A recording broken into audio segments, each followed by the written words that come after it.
What's good, my people? It's your boy, Fulan speaks back, man. Another video. I know it's been a couple of days since we went live, man. So we quite backed up because a number of events have taken place in the sports world, locally and nationally. And we're probably going to be here for a while. This is a long one, so strap up, grab you some coffee like I got. Grab you some snacks. My snack of choice today, of course, is dates. Good old dates, man. And for those who don't know about dates, these are very significant. One of the best things you can put in your body, health-wise, many health benefits, and also spiritually wise. Those who don't know. So we're going to get started with that, man. And ain't nothing like a good date with some good coffee. A little bit of cream in the coffee. No sugar. All right, so what we got today? Today, of course, we start with the NFL's greatest franchise. This is where we're going to start. And that'd be your champion, Philadelphia Eagles. And my Frankie, what's the boy name, man, from Queen? Freddie Mercury voice. We are the champions. So we start there. All right, so apparently what's happening with the Philadelphia Eagles now is Kellen Moore, the offensive coordinator of the team this year, the guy who did a really good job putting it all together, changing and tweaking the offense as needed, as necessary. Shout out to him for that. Seeing that the best way to play football was to run the ball. When you have Saquon Barkley in that offensive line, I know it took a few weeks, but he did. But at any rate, Kellen Moore has moved on to the New Orleans Saints. Good luck there. I don't know if that's the best job there. It looks like Kingsbury wasn't interested in it, and many others weren't. So Kellen Moore goes on, and he takes that job. We'll see what happens. I don't know. I'm not really here to report on the Saints. If you are curious about that, there are plenty of content creators who will report on the Saints. But what the Philadelphia Eagles have done is they've hired Kevin Patullo to be the new offensive coordinator. All right. And I waited a few days to speak on it because I'm going to be completely honest with you. Prior to these recent moves, I was not pretty. I mean, I've heard of his name before because I'm familiar with all of the staff that's generally on the Eagles, but I couldn't really tell you much about him. All right, so I had to do some research on it, and it looks like he's a local guy, man, from Hillsborough, New Jersey. I know that doesn't matter for everybody, but for me it does. I think guys, man, that have a job that for a team that they rooted for, oftentimes they love their job. They're not quick to leave. And it seems like they put a little bit more into it. But anyway, as a coach, it looks like he has experience as at the college level and at the pro level, going way back to 2003, 2004. So you're talking about a guy that has at least a good 20 years experience in just coaching in general. He's done everything from graduate assistant to offensive quality control coach. He's done that work. He has done, and this here was with the Kansas City Chiefs, okay, and the Buffalo Bills, as well as he was an assistant wide receivers coach with the Tennessee Titans. That's in 2014. He was a quarterbacks coach for the New York Jets. Quarterbacks coach that's very good. Quarterback coaches have a pretty good track record of being, offensive coordinators and even head coaches. Look at Andy Reid, his first job ever was with the Green Bay Packers as a quarterbacks coach. Look at John Gruden. He's done that type of work back with the San Francisco 49ers years ago.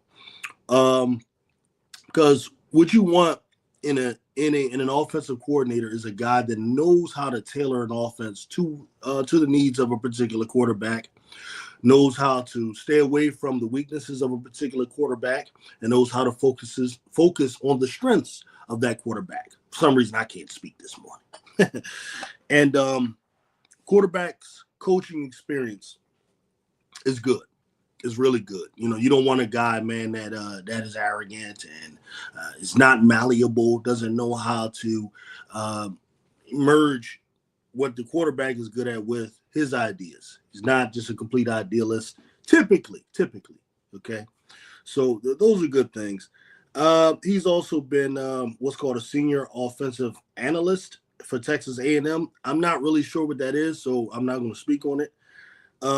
With the Colts, he was a wide receivers coach in 2019, and I'm guessing this is where he and Nick Sirianni probably met, because Nick Sirianni, you know, started out with the Colts as a quality control coach there, and also he was a quarterbacks coach himself. Talking about Nick Sirianni, so I'm assuming they met there.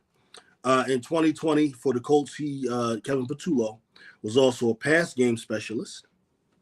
That's useful. Okay. Quarterbacks coach, also pass game specialist, because that's pretty much the job, you know, in a nutshell. Pass game coordinator for the Eagles. That was his first job in 2021. So that means he's been with us for 3 to 4 years now. He served as the pass game coordinator in 2021, as I said, and also in 2023 to 2024, he was pass game coordinator and assistant head coach, for Nick Sirianni. And I mean, last year probably wasn't our best year, you know. We started out 10-1, and then so now he's gone from that to being the offensive coordinator. Okay, so these are the various jobs that Kevin Patullo had, and these are his experiences. Now, there's been some talk locally, especially on the radio stations, as well as nationally. National guys, I don't really pay a lot of attention to, because they aren't privy to the particulars of the situation. Oftentimes, they don't know people. They're just kind of giving questions and handed a stack of, stats from their producers and other people that work, you know, along with the show, and then they kind of wing it up there. So I'm not going to spend a lot of time talking about their talking points. Those guys typically don't know what they're talking about. They're just trying to fill up an hour or two of sports content. Locally, some of our talking heads have voiced various opinions on it. Okay, there's basically two different schools of thought locally. The first school of thought is that Kevin Patullo was not a good hire. This is one school of thought. And the reason is, the belief is what they say, that the Philadelphia Eagles had a very successful season, which no one would doubt.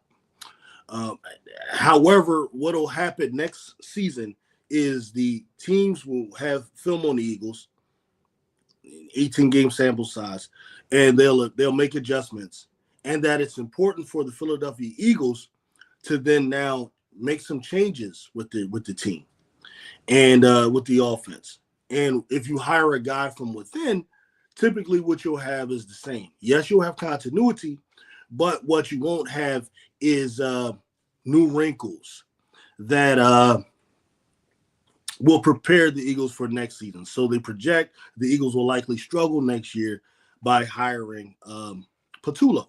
This is one school of thought. The other school of thought locally is that it's a good idea to hire Kevin Patullo, because it's like similar to still keeping Kellen Moore in a sense, you know, and you'll have continuity with that. So they don't have a problem with it. Also, part of this thinking is that Nick Sirianni has, by becoming a Super Bowl head coach, has now earned the right to kind of choose his staff. Okay, this is that position. And for those reasons, they are in favor of the hiring of Kevin Patullo. Now, as for me, where I sit personally is somewhere in the middle when it comes to these two things. Let's keep it real. We don't know how Kevin Petula would do. In particular, I mean, I assume that when it comes to play design, when it comes to uh, game planning, prior to the game during the week, that what you probably have is something similar to what we've seen already. I mean, you're not going to move completely away from what Jalen Hurts prefers, which is the RPO offense. You're not going to move completely away from some of Kellen Moore's additions and wrinkles, right? But at the same time, to assume that just because a guy is in-house that you can't add wrinkles or you can't add new ideas, to me, I think is a little premature. And I don't think that there's any evidence of that. Why? Because typically an offensive coordinator, let's say even Kellen Moore, he may have upwards to, I'm just picking a number, 500 plays in his playbook, let's say, and out of those 500 plays, what we may have seen last season could be half that, or even less, or even a little more. The point is, there's typically more plays that, let's say Kellen Moore was to stay, that he would probably implement this season that were not implemented last season anyway. So I don't agree with the idea that the offense will become stale and it'll be exactly the same as it was prior, simply because Kevin Petula was a guy that is kind of promoted from within. I don't know that that's the case. Okay, I don't know. And then number two, we don't know what Kevin Petula personally has in terms of his own ideas, his own play design. These are all things we're going to find out as we go along. Now, part of that can be scary, and part of that can be exciting on the other hand. We'll see. We really don't know until we know. Now, what I'll say is why I'm not that worried about it either way is typically with quarterbacks, and this is something I've noticed, over the years. When the quarterbacks are young and they first come into the league, of course, they're going to be introduced to NFL concepts. They're going to be teaching. They're going to be taught. They're going to be directed as to how to play, what the coach wants, what the offensive coordinator wants, all of these different types of things. Okay. However, as a quarterback starts to enter, starts to leave the rookie status and starts to enter into veteran status, okay, that quarterback begins to take more control of the offense from the offensive coordinator. It's happened with Dan Marino and Don Shula. Started to happen with Joe Montana and Bill Walsh. It happened definitely with Peyton Manning and Mora. And then once Mora was gone, and when Dungy comes to Peyton Manning pretty much has full control of the offense. It's also started to happen with Tom Brady and his various offensive coordinators. The quarterback starts to become the guy that's controlling the offense anyway. So I don't believe Jalen Hurts will be as affected negatively from the change in the offensive coordinator as he may have been in the past. And then one could also argue in the past that Jalen Hurts has actually handled new offensive coordinators, new schemes, new ideas rather well. There was never a time where he changes offensive coordinators and you see Jalen Hurts just fall off a cliff. That typically doesn't happen with him like that. Last season, actually, I mean, there was some struggles. We know, if we all remember last year, there was some struggles and so on throughout the year. But really, the team somehow managed to be 10-1 for a number of reasons, the talent of the team, etc.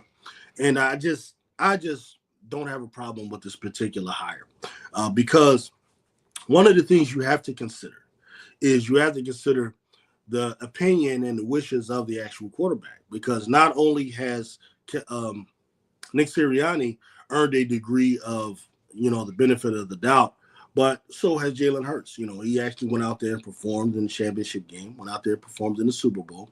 So, I'm sure the Eagles had consulted him on his ideas and what he would want. Now, we don't know a lot about how Jalen Hurts thinks because he doesn't give us a lot, to be honest with you. But one of the things he has told us and has made clear is that he was getting tired of constantly changing coordinators. He said that. He wasn't really happy when Kellen Moore was brought in. immediately at first. I think later he became more comfortable with him and so on. But he didn't know him at first when he was asked about it. What he mentioned was, changing coordinators constantly, changing, verbiage constantly. And I'm sure Hertz was probably satisfied with a hire that's from within, because that's the closest thing you want to get to kind of keeping Kellen Moore in the building. And let's keep it real. We don't know what type of impact Petula may have had anyway. So that's that. I don't have a problem with hiring OC Kevin Petula. Now, what does become a question though? And then this is the thing, because this is another part of the conversation that's been going on locally around here on our radio stations and so on, is whether or not the Philadelphia Eagles have a need to become more of a pass-heavy team as opposed to being the run-heavy team that they are now. And this is because, as I said earlier, people believe somehow that the NFL, though they weren't able to stop Saquon Barkley this year, there's this belief that teams are going to somehow figure it out, either through watching what the Chiefs did. Even I don't know if that helps, because the Chiefs were blown out, but they watched what the Chiefs did or something like this. And now the Eagles are going to have to, as they say, evolve the offense, because for some reason people think that change always is evolving, though that's not true. Change can be an evolution, or it can be a devolve. There's a way that change can be you become worse than you are. Okay, so there's this idea or school of thought that the Philadelphia Eagles should become more of a pass first team, and that Jalen Hurts has to somehow go from being a quarterback that is throwing the ball 20 to 25 times a game to evolving into this quarterback that passes the ball, 30, 35 times, possibly 40 times a game. This was being discussed on First Things First, the show with Nick Wright, Broussard, and they had the coach Mangini on there. And they were talking about this, for example, and there was various opinions there. There was Mangini, who believes, no, they should pretty much stay the way they are and do what they do well. Then there's James Jones, who's speaking from the standpoint of a wide receiver, who believes that somehow, A.J. Brown, for the sake of A.J. Brown and Devontae Smith, we should pass more in order to keep them happy, and that should be taken into consideration when they decide how they're going to play. You got that going on. And then you got some people, I don't know what it is. They just believe that the quarterback that passes the ball more is a better quarterback than the quarterback that doesn't. The quarterback that passes less is somehow just a game manager who is just being carried by a team and all of that kind of stuff, right? You got all of this stuff going on, right? So this is what I say. This is what I'm here to do. I'm not here to just relay what they say. What I say is no, the Eagles should not be a pass-happy team more next season. Okay? And why? We can all have philosophies. We can all be idealists and all of that kind of stuff, right? But I think reality is this. This is the reality. Your game plan should be tailor-made to defeat the team you're facing that upcoming week. You should not, as a team, see yourself as, okay, we just run the ball. That's what we do. Or you should not see yourself as a team as, we pass the ball. That's what we do. And we only run when we have to, just because somebody stopped the pass. Or we only pass because someone stopped the run. No. You should be scouting the opponent ahead. You should be looking at the advantages that your team has versus the weaknesses the opponent has. And you should be making a game plan accordingly. If that team has weak cornerbacks and weak safeties, mediocre safeties or whatever, and they are not a match for your corners, then you should be implementing passes. You should be exploiting the weaknesses of the defense. If you're facing a defense that can't stop the run, can't stop a nosebleed when it comes to the run, You should be deciding that we're going to give them a heavy dose of the run. And in any way, you should be running the offense in a way that gives a good mixture of run and pass in order to keep keep every defense honest anyway. That should be the way you play all the time, every year. You know, this idea that a pass happy team is better than a run first team or run first team is just I never understood that. I never understood that.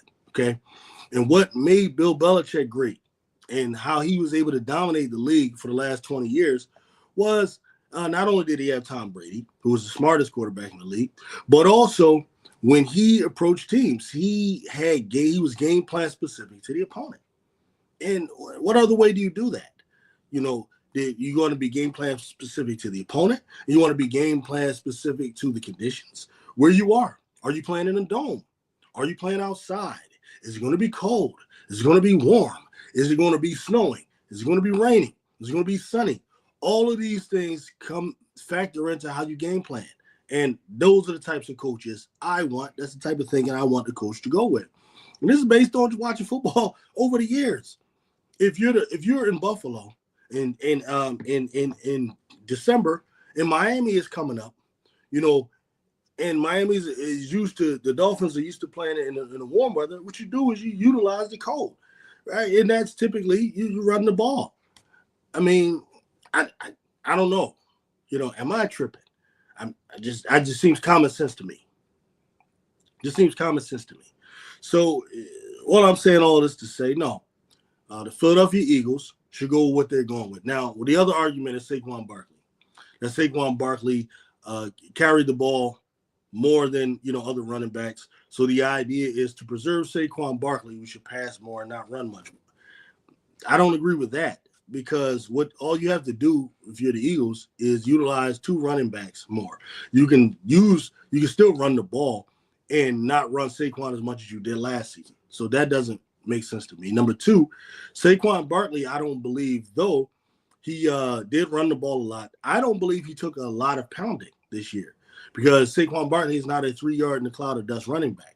Saquon Barkley is a home run hitter running back who doesn't really take on a lot of punishment, if you notice. It's not like Jay Ajayi who we had, who didn't last, 7 years because of his knees. Jay Ajayi was a running back that's one cut, and he's running right into linebackers. He's seeking out contact, whereas Saquon Barkley rarely seeks out contact. Once in a while, he sees a DB that he wants to run through, especially like that guy on the Giants, who I think he may have had a personal vendetta against. He ran right through him, and then when he was mic'd up, he told everybody, "Say, yo, I just ran through homie," But that's rare for Saquon. For the most part, Saquon is trying to juke you, he's trying to jump over you and all that kind of stuff, trying to spin past you. So I don't believe he took as much punishment as people tend to believe, a running back may have taken, even though he ran for 2,000 yards. I mean, look at how fresh he was towards the end of the year. How many running backs are just fresh enough, to run the way he did in the playoffs. To start the game off against the Redskins where he runs 65 yards, to play against the Rams where he hits the 2 long runs. That doesn't look like a running back that is just broken down from pounding. I don't see him being a Christian McCaffrey. I don't think Christian McCaffrey is the body type Saquon Barkley had. And Christian McCaffrey actually seeks out contact more than Saquon Barkley. So I don't fear that, he'll go through the same type of thing Christian McCaffrey did. Christian McCaffrey, unfortunately, looks like he was definitely broken down by the usage the previous years. I don't think Saquon goes through that. Tell me what y'all think. All right. The next subject matter when it comes to the NFL right now is there's a salary increase. Okay. Salary cap increase, which is good news. Good news, definitely, for the Philadelphia Eagles. And you would assume it's good news for everyone, especially teams that have good general managers who know how to work those numbers and have them in pretty decent, salary cap right now. Now, I was looking for where the Eagles would expect to be, and it's kind of hard for me to determine that right now because there's a few contracts that the Eagles do need to kind of find a way to get rid of. There's the James Bradbury contract. There's the Darius Slade contract as well. The cap hits if they decide whether they're going to keep these guys or not. I don't know. What the salary cap hits are with these guys is not clear because after June 1st, some of these things change. Prior to that, it's a lot. But one thing we do know, we have an idea, is that the salary cap last season was at $255.4 million a year. For those who don't know what all of this is, it just means is the amount of money allocated to the teams, or the amount of team money that the teams are able to spend on their roster for that given year. All right, that's the sum total, okay, for that particular season. And it's going to rise to anywhere between 277 million to 281 million for 2025, which is an average of about $26 million more available to use to pay salaries. Okay, so this is good news. Assuming, let's say, the Eagles had 20 million room in the cap, just the way they are. I don't know if that's true, but let's say. So you add another 26 million, this would give them about $46 million to use. Okay, hella good news. Because then this helps if you're trying to go after, say, a Myles Garrett, which is all out there in the news. I'm not putting a lot of hopes in it because it really sounds crazy to me, the Eagles getting Myles Garrett. I believe it when it happens, and I will be the first one to go live with celebration going on. I might have some confetti in here and all of that if we could somehow get Myles Garrett, right? But for the sake of my own sanity and the sake of keeping myself from, one of those situations where your hopes are up and it doesn't happen, I'm not putting a whole lot into it. But with this salary cap increase of $26 million, that definitely helps if the Eagles want to do that. It definitely helps with things that I know we need to do, and those are sign some of the free agents that we have right now. There's a bunch of lesser free agents that, I don't know what Howard's going to do. Some of those guys are probably replaceable on someone. These are special team guys, backup guys, and so on. But there's 4 main free agents that are of note. Okay, we're talking about Josh Sweat, defensive end, who ended up with 2.5 sacks in the Super Bowl. There's Milton Williams, defensive tackle. Probably sometimes he's the second or third defensive tackle on the team, depending on whether or not Jordan Davis is in the rotation or not. Okay, a hell of a player, man. Underrated in the league, and very key to what we do. I believe he actually had a sack in the Super Bowl, and he came on real crazy this year. But that he's a guy that's possible free. He's a free agent. Then there's Zach Bond, and then there's Mekhi Becton, who was the guard, had a hell of a year this year. Could have been all pro, definitely could have been Pro Bowl, who plays next to Lane Johnson. Okay, so these are the 4 free agents that the Eagles really have to decide what they're going to do. For me, number 1, without question, is Zach Bond. Zach Bond emerged as arguably the best middle linebacker in the league this season. I can't even go into what he done, but we'll put it this way. When we look at the end of the 2023-2024 season, the major weakness on the defense of the Philadelphia Eagles, besides the back 4 last year and Bradbury being terrible, besides that, in general, was the middle of the field. We're talking about that second level of the defense. Defensive line was always competent. The second level of the defense, talking about the linebacker area and the slot corner area, were horrendous last season. Teams could just all day complete passes in the middle of the field. That was the area that was constantly targeted. And what Zach Bond did, and Cooper DeJean, because it was really implementing, adding these 2 guys. You could mention the Kobe Dean as well, because the film tells us, going back to last year, the film tells us that the Eagles were a completely different defense prior to Nakobe Dean getting hurt last season. Okay, so Nakobe Dean is like the brain there in the middle of that defense. What Zach Bond did, Nakobe Dean and Cooper DeJean did was completely transform the middle of that field, man. That was like a no-fly zone over there. You throw that ball in the middle, bad things were happening. Zach Bond picking it off. Coop, picking it off. They making somebody fumble, punching the ball out. Look at the film. The middle of that that field was a no-fly zone. And you notice that with Patrick Mahomes. The 2 times he went in there, he came away with picks, was crazy. So signing Zach Bond and maintaining the integrity of the middle of that defense should be priority number 1. So when we look at a possible $26 million salary cap increase, how do you not make sure you keep Zach Bond? How do you not make sure you do that? I don't know how they're viewing him. I don't know if it's a situation where they feel like he can be replaced because I just don't agree with none of that stuff. I would be uncomfortable with that. That is the one move that if the Philadelphia Eagles made, I would probably go crazy. That and then Milton Williams, I think, becomes priority number 2. Well, him and Becton, I think, is kind of even. Now, what I will say is I tend to think that Becton could be replaced easier than Milton Williams. I tend to think that, but I also do recognize Becton is different. You're talking about a guard that has tackle skills. Tackles are typically more athletic, and they're just better players than guards, generally. It's kind of like how cornerbacks and safeties are, right? Safeties, a lot of times, especially in the past, were guys, good DBs who just weren't good enough to be corners. You know what I mean? They could tackle, they could do these things, but they weren't good enough to be corners. And similar, guards are guys who just really almost aren't good enough to be tackles in a lot of ways, okay? But Becton is different. Him and Landon Dickerson are different. Those guys could probably play anywhere on the damn on the line, and keeping him would ensure that you have the best line in the league again, okay?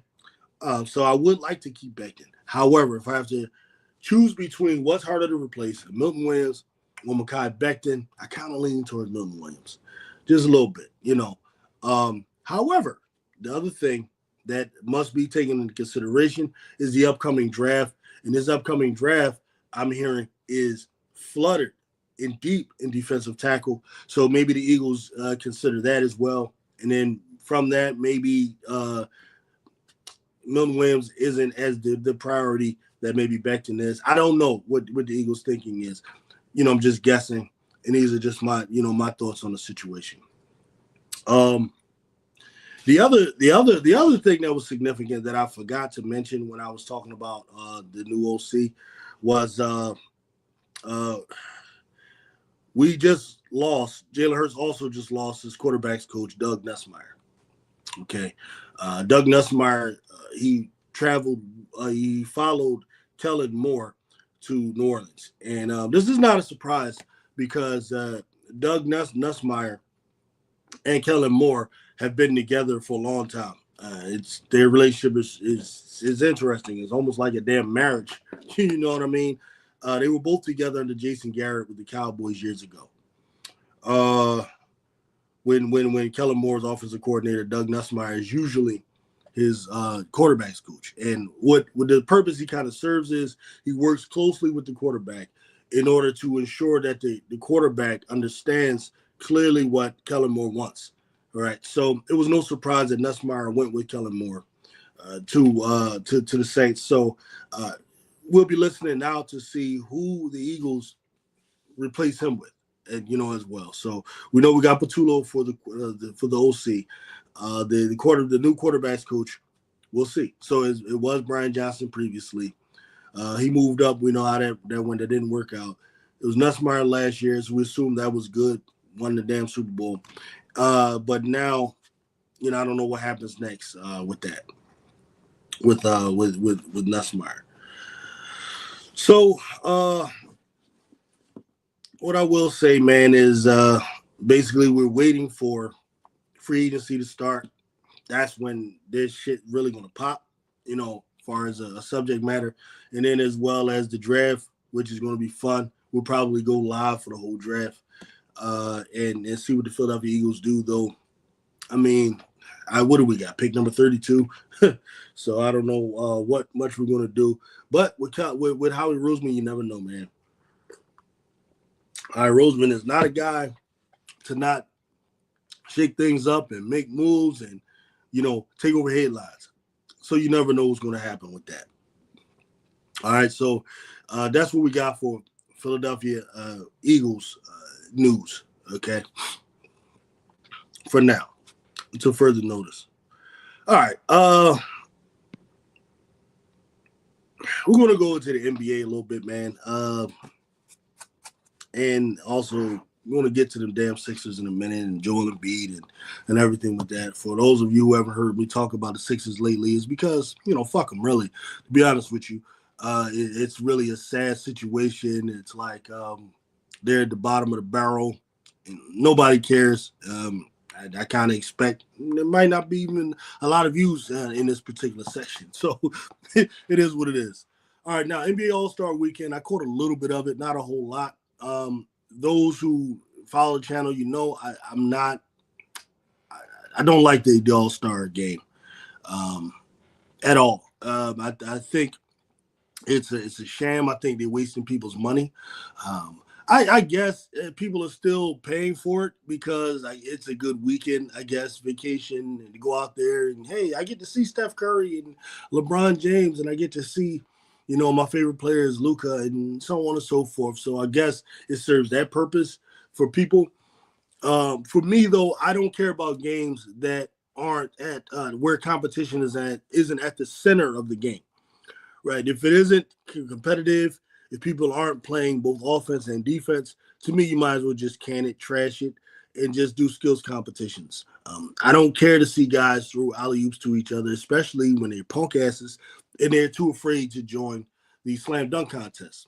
All right. I grew up in an era where I saw, Michael Jordan and Dominique Wilkins, who were two marquee players of their time. These were the two scorers, the two high flyers of their time.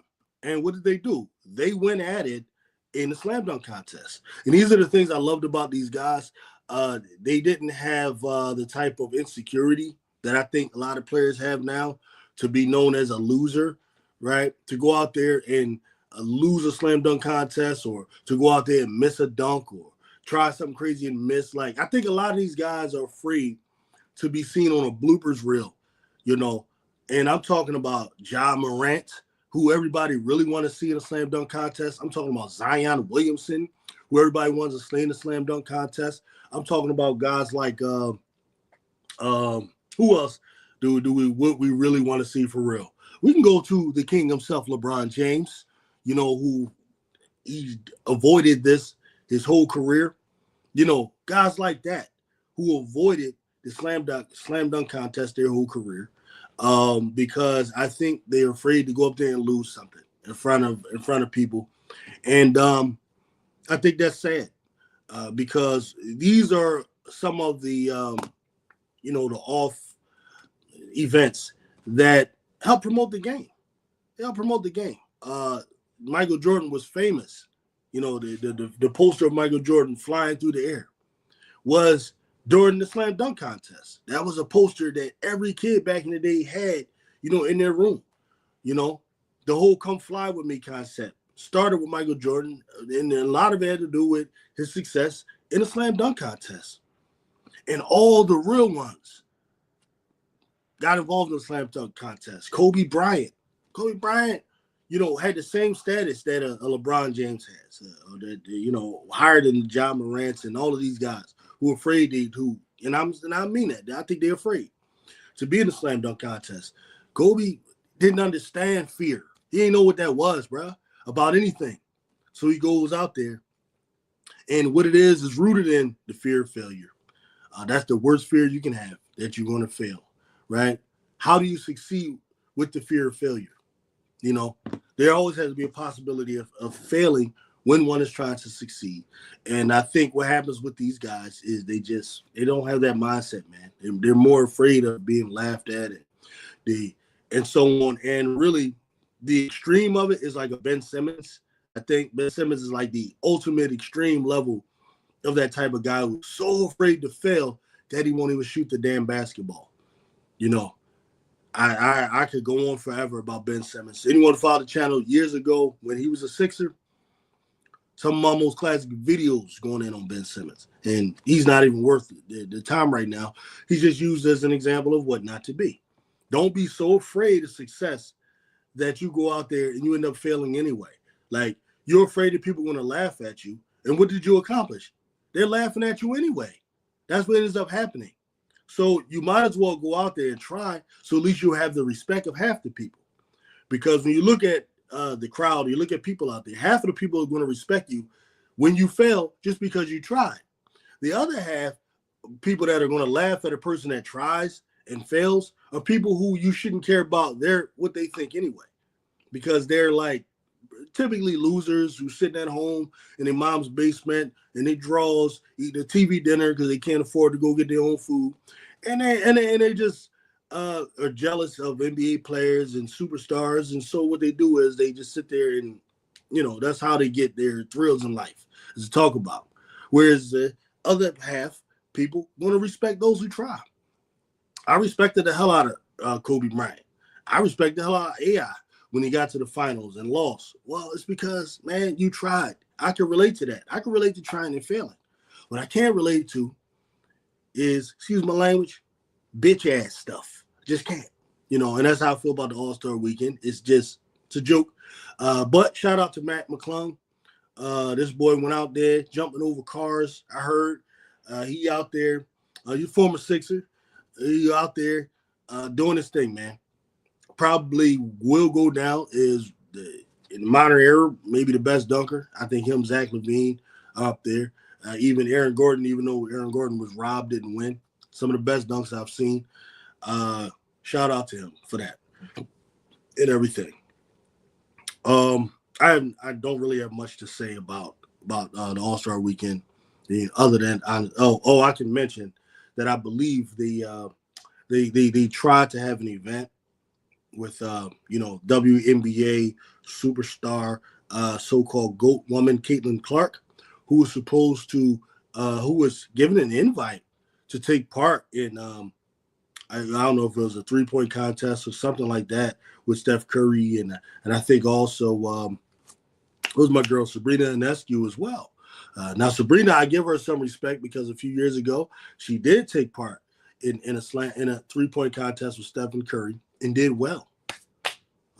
Did not win, but did well. Earned my respect. Now this is the second time that the Monarch athlete, Caitlin Clark, refuses to go out there or turn down an opportunity to go out there and be iconic, right? So now we're just going to be iconic based off of what she's done already, which is good, but it's just duly noted, for me, I note these things, okay?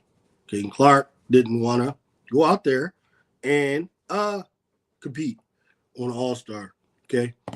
So she's more of a LeBron James type of track than a Jordan-esque type of track. Just noted. Not the biggest thing in the world, but duly noted. Now, we ain't going to spend a whole lot of time on these jokers, but that's my local team, so I'll say a few words. Okay. Now, the Philadelphia 76ers just got their ass whipped by the Boston Celtics last night. Let me pull this crap up. I saw the game. Parts of it, as much as I could stomach. I really can't stomach these guys that much right now. All right, so they lost by 20 points, the 76ers. Okay, 124 to 104. And what do we have here? So, starting with the Sixers, we got so Joel Embiid, he plays 27 minutes, gives us 15 points, 4 assists, 3 rebounds. Paul, actually, you know what? When I'm just looking at it here, just in general, they really didn't play all that bad because just as a team, I'm looking at 1, 2, 3, 4, 5, 6 players in double figures. The whole starting five was in double figures. Nobody really had a hell of a game. The Paul George led all scorers with 17 points. Finally, he's doing a little something. Maxey 16, Embiid 15, Oubre 16. So you know what? Just looking at it outwardly, doesn't look that bad. I guess the problem is you're playing against the Celtics, who are fully staffed this time, and the Celtics are just way better than the Philadelphia 76ers right now. Now, last time they played each other, I believe it was near the holidays, around the holidays, right? We played the Celtics, and the Sixers actually won that game. But we should note that Drew Holiday didn't play in that game, and Drew Holiday played this time. Holiday changes things drastically when you're talking about the way they guard Maxey and so on. So, I don't make with that what you want. But just briefly, because I don't really like wasting a lot of time on these guys. The Sixers shot 43% from the field. They 8 of 39 3-pointers, which is horrible. That's 20% of your 3-pointers. Why are you taking that many? The crazy ass Celtics. I hate the way they play. I hate the Celtics. Period. Like I do. Okay. On the court, I hate them. I hate the history, whether it's Red Auerbach, whether it's friggin' Bill Russell, whether it's Havlicek, both of the Smiths. And I don't like the Celtics. I don't like Paul Pierce. None of them. Okay, we're just gonna make that clear. But as a franchise, I mean, it's called a rivalry, but it isn't. The Sixers, what's crazy here is they didn't they rebounded not bad. Okay, we only out rebounded about 5.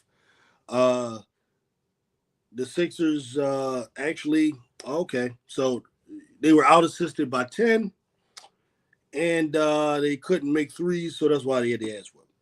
Okay, and that's what it is about last night. Now the greater question here now with the Sixers moving forward, which I spent a little bit more time on, is should the 76ers trade Joel Embiid?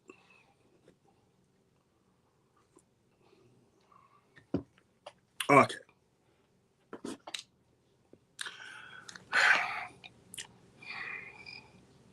There's been a lot of opinions out here on this here. Ranging from, it's over for him, we should trade him, he's getting old, etc. And I haven't talked about this, so yeah, here goes. All right. So Joel Embiid is now 30 years old. Okay, he's a 30-year-old player now. This season he played 18 games. Okay. Last season he plays 39 games. Okay. So 39 games last season of Joel Embiid, 18 games for this season. The previous year, 66 games, 68, 51, 51. All right, so you get the idea. Joel Embiid is playing less and less games. Okay, so what does this point to? Though the Sixers just re-upped his contract, I think he has another 4 or 5 years or something like that. The obvious question is he worth keeping when we look at the number of games he's been playing, how much it's decreased? And I'll say this.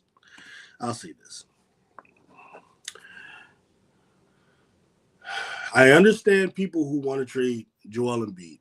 They believe right now is probably a situation where the guy is not likely to make a comeback and return to prominence, which is a top 5, top 3, top 1 player in the league.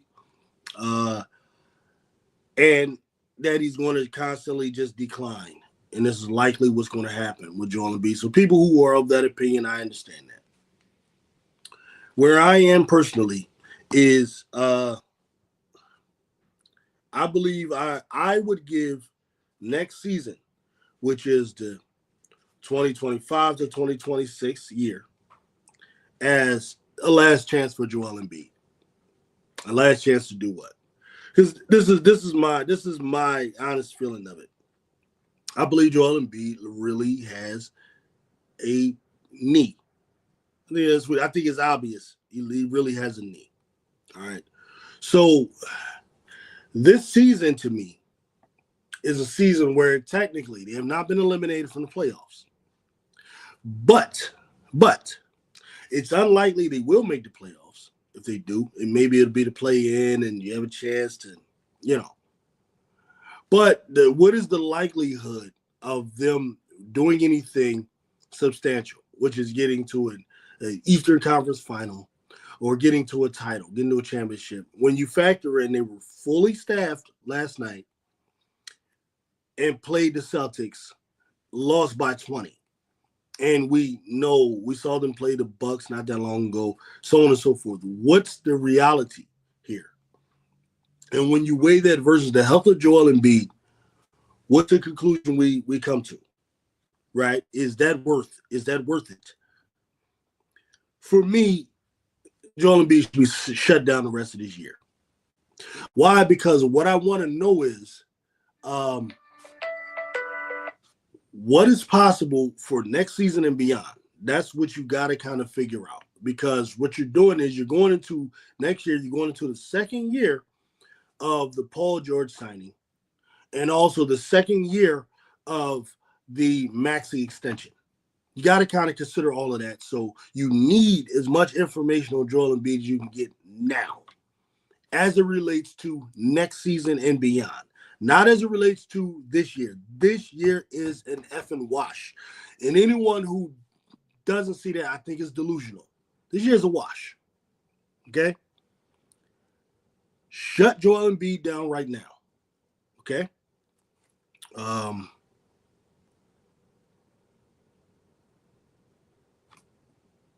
deal with that in a second. Jared. After I kind of give my spiel on the whole thing.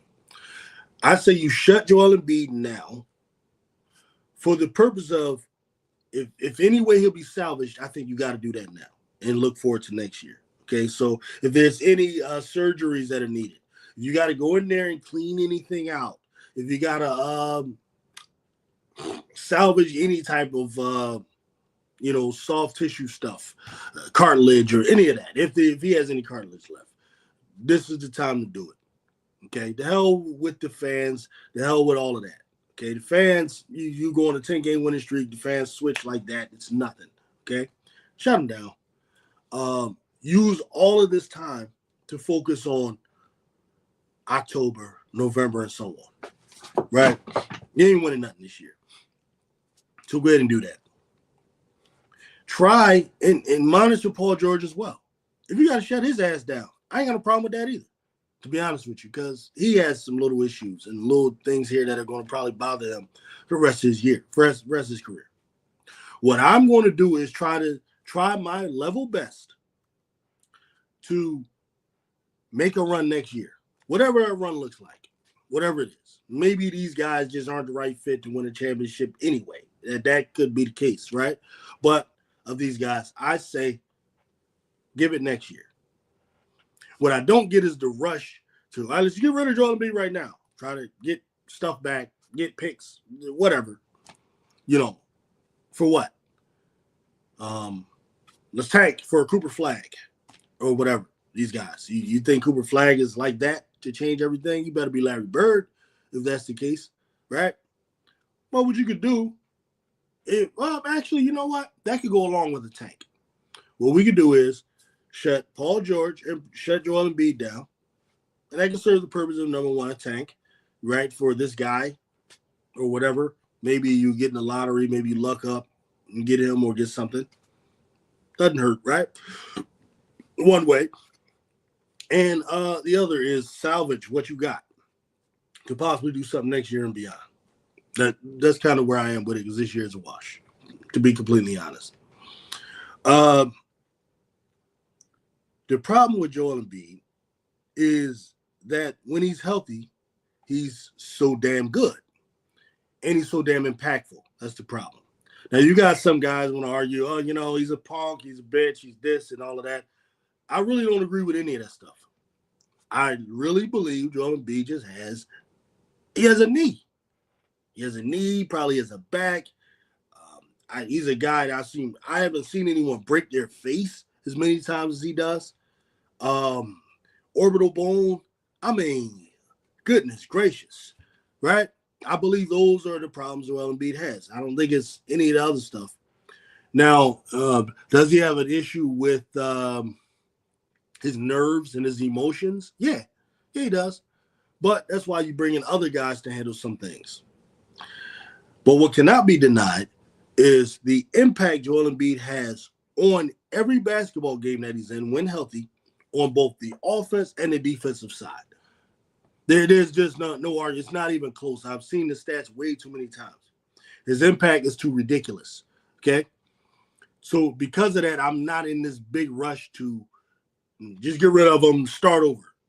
Guys like that don't grow on trees. 7'2" with footwork and soft touch around the basket, mid-range, three-pointers, 80% from the line.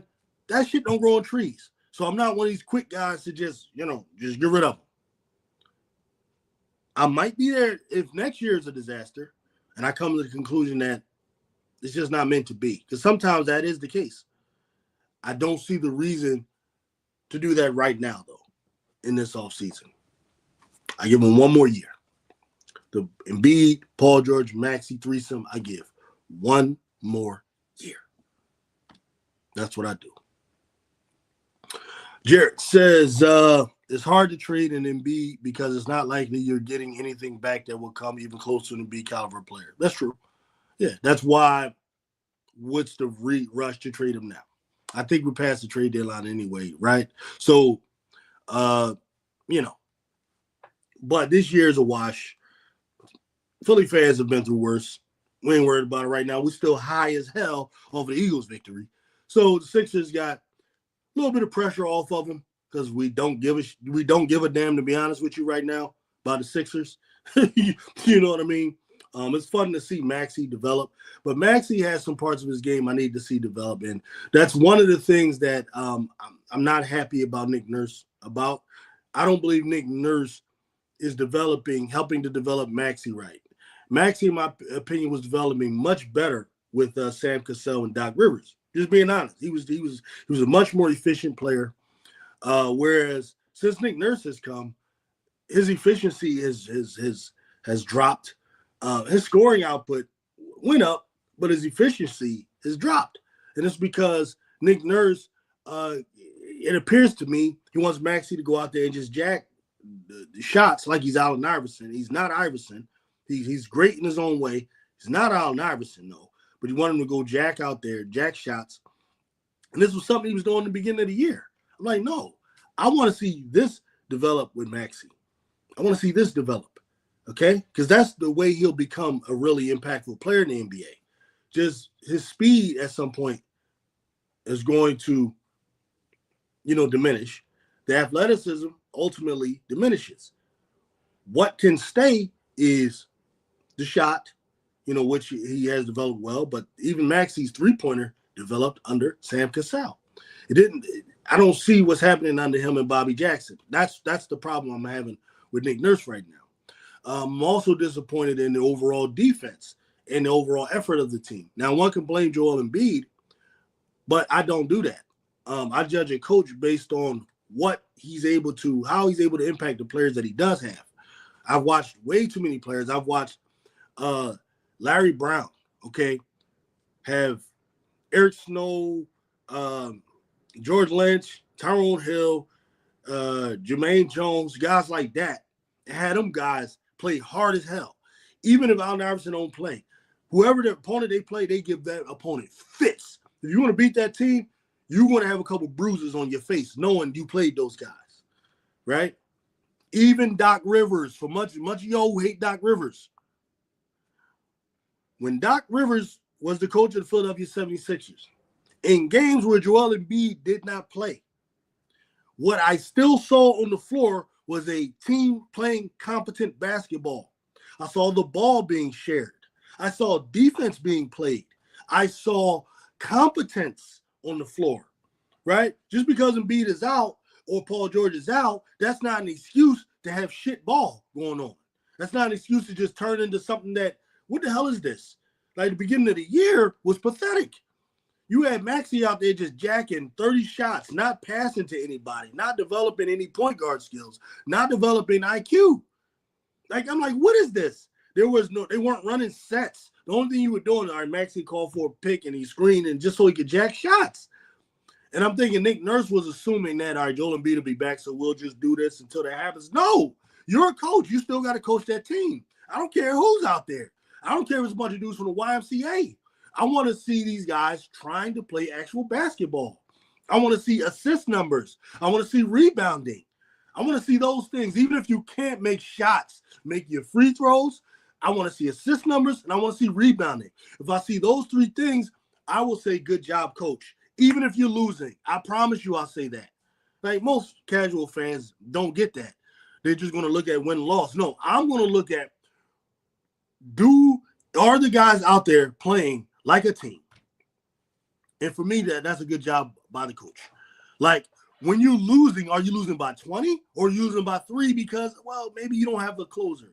Maybe you don't have Paul George or something. But it shouldn't look like shit because the star's out. It shouldn't.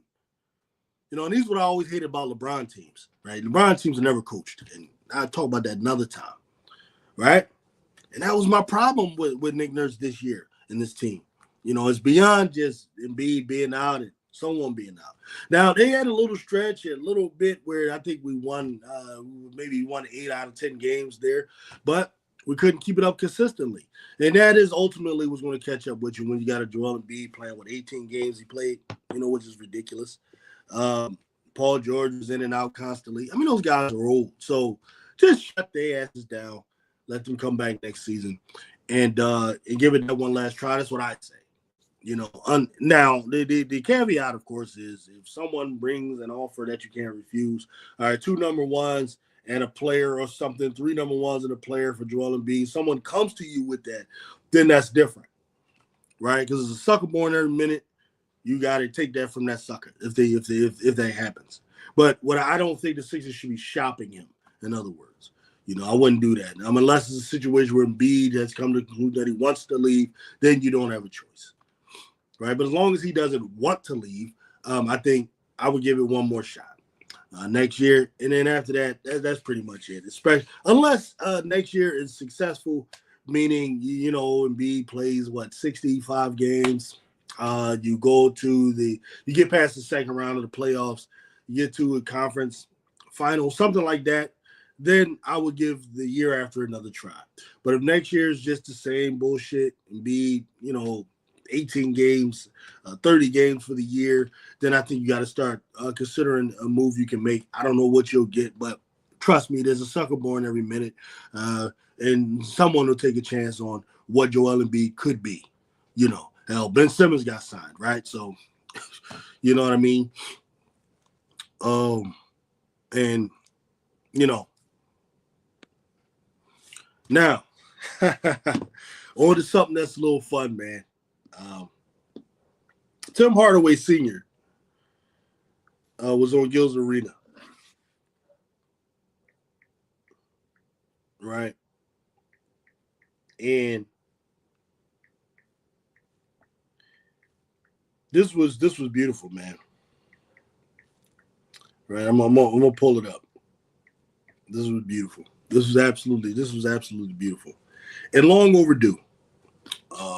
It's because with Gil's Arena, for those who follow it, Gilbert Arenas, the former really good standout basketball player in the NBA, has his own podcast where he typically has guys, former players, Rashad McCants, who,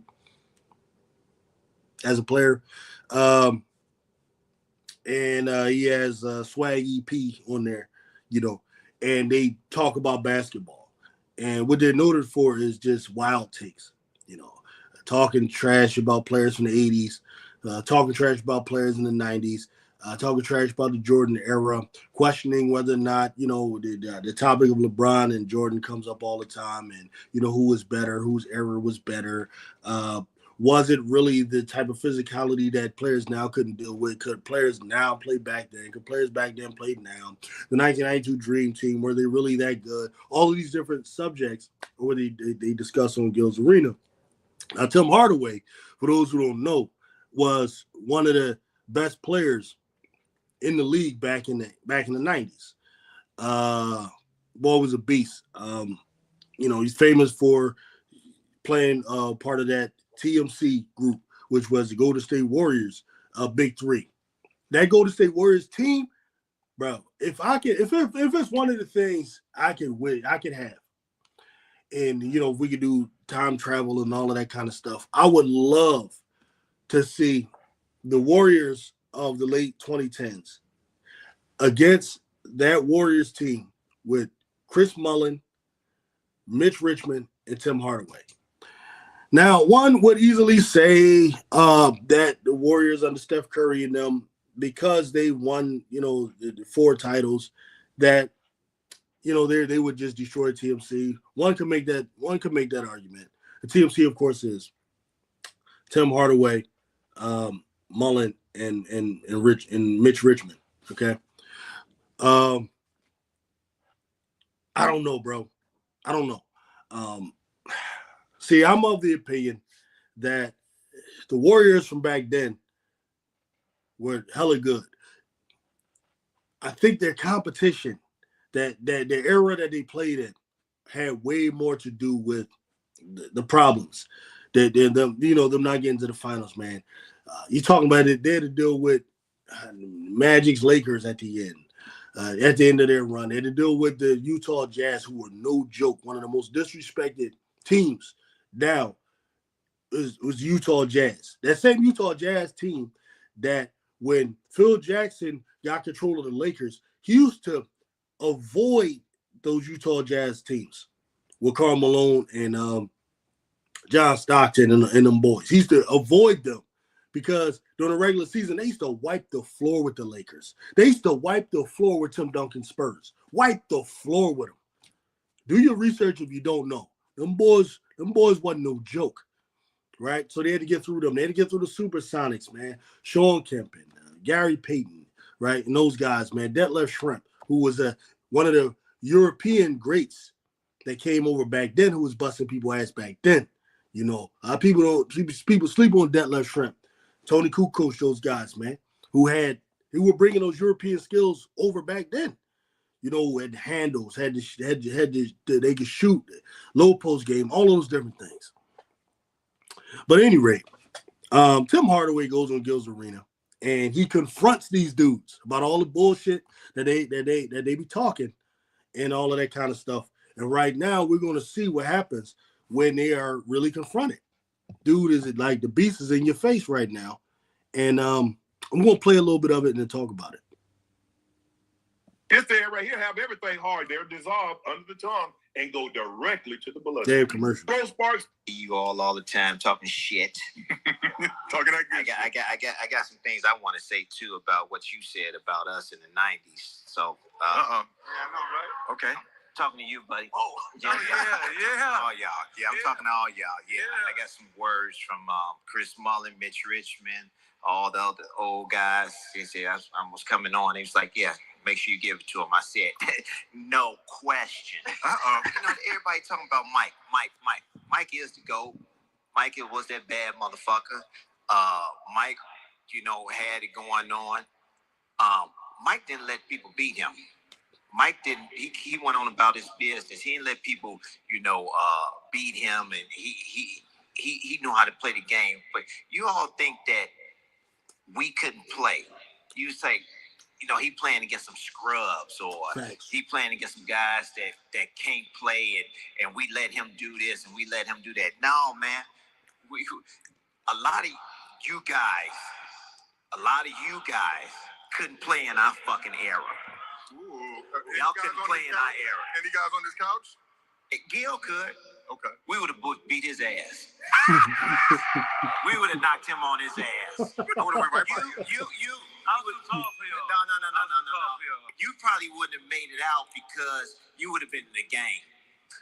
You would have been in the game because you wouldn't have had that mentality to make it out. But Gil, he probably could have hung. Oh yeah, it was. When we was growing up. He talking to Swaggy P, right? He telling him straight up, you wouldn't have been able to play in our era. right? We just bullied your ass.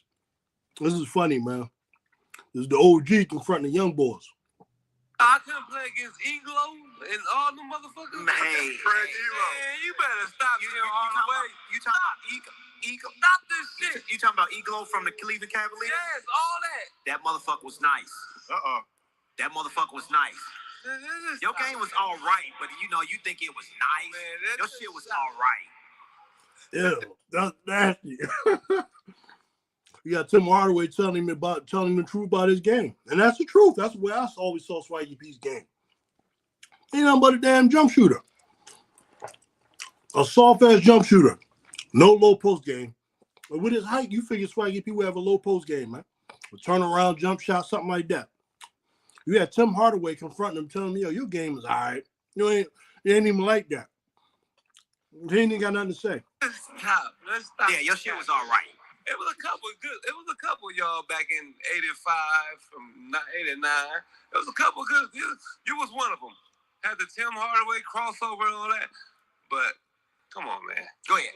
Name another guy. I can't hear you. I would name Mark Price, wherever he's staying. Mark Price is a bad motherfucker. He don't get his just due. Yes, but where would he be ranked in this era? If he was ranked with this here, it's a lot of motherfuckers couldn't stay with Mark Price. Mark Price was a fast white guy. Mark Price would be a top 10 point guard. Easy. What's the problem? He can shoot. He can handle. He can assist. He had IQ. And Mark Price actually put in defense work. Mark Price be top 10. You got T.J. McConnell coming out there. Look at that. T.J. McConnell, who is on the Indiana Pacers out there. And I've seen him busting people's ass. What makes you think Mark Price couldn't play with Jalen Brunson, for example? Jalen Brunson is very smart. He's strong, crafty, know how to use his body. Great point guard. But Jalen Brunson is one of those guys that can play any era because of his style. You see what I mean? What makes you think a Mark Price couldn't run with a Jalen Brunson? You know, or John Stockton couldn't, you know. And if you look at, go ask Allen Iverson. Ask Iverson about Stockton the first time he played him. Ask Gil the first time he played John Stockton. John Stockton tore his ass out the frame. You know, a lot of y'all be thinking that stuff, man. Boy. He can stop on the dime, shoot it in your face, split the double team, knew how to pass the ball, knew how to play the game. Mark Price was a bad motherfucker. A speedy Caucasian, as you said. You know, Rod Strickland, another motherfucker. Yeah. Kevin Johnson, another motherfucker. Kevin Johnson. All right? Rod We had some bad Strickland. motherfuckers in our era. Rod Strickland. Come on, man. Rod Strickland's the precursor to your Kyrie Irving. Come on, man. No, the 90s is fine. My complaint was the 80s. So I was talking about the 80s. So there's this illusion about the hand check. And I always use you as an example. And I said, if the hand check was so dominant, then how can the scoring guard come in as rookies tearing everybody's ass up? Right? So there was only a few back then. Isaiah Thomas, Kevin Johnson, and then you. And I'm saying if the hand... See, Gil is ignorant. This is what I promise you. That if Mo Cheeks, who's one of the best point guards in the 80s, was all up on Gil and was putting hands on him, he would give Gil fits. I promise you. If Mo Cheeks was up on him, he would give him fits. So Gil, but this is the other mistake he's making, is that people tend to think that basketball since the beginning is like a linear thing when it comes to a number of things. Number one thing is pace. You think it's like linear, that it just was slow and clogging and then it got faster and faster. But this isn't true. Do your research. The fastest era in the history of basketball ever was the 60s, led by the Boston Celtics, who had the fastest pace, went up and down the floor. Zoom, zoom, zoom, fast. It was predicated on possessions. You would even see big behind Wilt Chamberlain running fast as I don't know what. That was the fastest era. 70s, they slowed it down. Why? Because now you got Kareem Abdul-Jabbar in there. He's hooking up with Big O. And you got the New York Knicks, right, with Earl the Pearl and those guys, right? What they're doing is they're countering the way the Celtics were playing. So now the league gets slower. The 80s, though, the 80s, you saw speed coming back. Very fast basketball in the 80s, led by what the Showtime Lakers, those Celtics, okay? The Sixers were a prominent team in the 80s. The Sixers started to change things when Julius Erving and those ABA players came from the 70s and the mid-70s, came into the league started to speed up. Why? ABA basketball was fast basketball, was open basketball. These were the first guys to use the three-point shot, okay? They come into the league speeds up in the 80s. 80s was very similar to now. That's what's crazy. So for Gil to bring up, hand check, the difference between now and the 80s really is the rules. But you're right, hand checking one issue in the 80s because they were moving the ball fast. You don't understand. The highest scoring game in the history of the league was between the Pistons and was it the Nuggets or one of these teams? But that took place in the 80s, right? Like, so this idea that it was all slow is BS. Now, as we move into the mid-90s into the early 2000s, basketball got slow. Scoring went down drastically. Why? Because teams were trying to combat the Pistons. All right, so this is what happens. All right, you got the Celtics that dominate. Okay, teams got to counter them. So let's slow it down. Right? Then when the ABA comes in and all that, they sped it up. Magic Johnson comes in. You speed it up. To counter that, you slow it down. The only way the Pistons could counter the 80s Magic Johnson and them was you slowed it down. They became more like physical. And then teams started imitating the Pistons. That's why you had the New York Knicks, Patrick Ewing, Xavier McDaniel, Charles Oakley, those guys. All right, so you had more basketball started to go that route. The Bulls were also a very physical team. Though you had Michael Jordan, but they were a physical defensive team, right? So you get it goes up and it goes down. It constantly changes in order to counter whatever is the popular way of playing ball right now. That's what happens. Okay. So and one day I'm gonna give y'all a graphic for it. Right now I'm just coming off the top right now, but this is something that I looked into a long time ago. So early 2000s though became so damn slow. Points were so low. You had games like 66 to 70 and stuff like that. So now you got geniuses that work in the NBA, the commissioner and his guys believing that this is bad basketball. So what they do is they start changing rules and they want something faster because they believe that people consume faster. And that, though that doesn't make any sense because when you look at basketball at its height, you look at the ratings and so on, people really were watching Michael Jordan more than they've ever watched LeBron and Steph or any of those guys. Okay, and LeBron and Jordan was in an era of so-called slow that won a lot of points. Okay, so it really doesn't. What he's saying is not really substantiated. So because of the rule changes, early 2000s, and they want faster basketball started to speed up. Until now, you got the garbage that you have. Which is only kind of being saved somewhat by the Celtics and somewhat the Denver Nuggets and so on, and of course Golden State, because they start playing. They found a way to shoot the damn 3-pointer 100 damn times a game while also playing defense. The Celtics figured out a way to do that, and because of that, it's they're winning, right? But I don't think most people believe that the game is better now than it was before. I don't think most people believe that. All you got to do is look at the ratings for that, to be honest with you. But back to what Tim Hardaway was saying. Hand check was what everyone said was when the scoring guard, the guy who comes downhill, when he came into the game, why wasn't it affecting him? I'm going to tell you this. When we came into the game, Kevin Johnson, myself, even Mark Price, we was fast enough and quick enough, and we could handle the ball. And we used to get out of the offense. Mm-hmm. and we used to not run offense. If you was gonna hand check us, we used to not run offense, and we used to take our man. So he had to understand, these motherfuckers ain't running offense. These guys we gotta play them legit. Other guards, say like Derek Harper, he didn't have that, those handles to get past somebody. Like Brandon, you and Brandon, y'all had handles to get past. If somebody picked you up, you laughing at them. Yes, yeah. Y'all laughing at them. For sure. So yeah, that's what it was. When they picked us up, we was laughing at them. Then they had to start picking us at half court.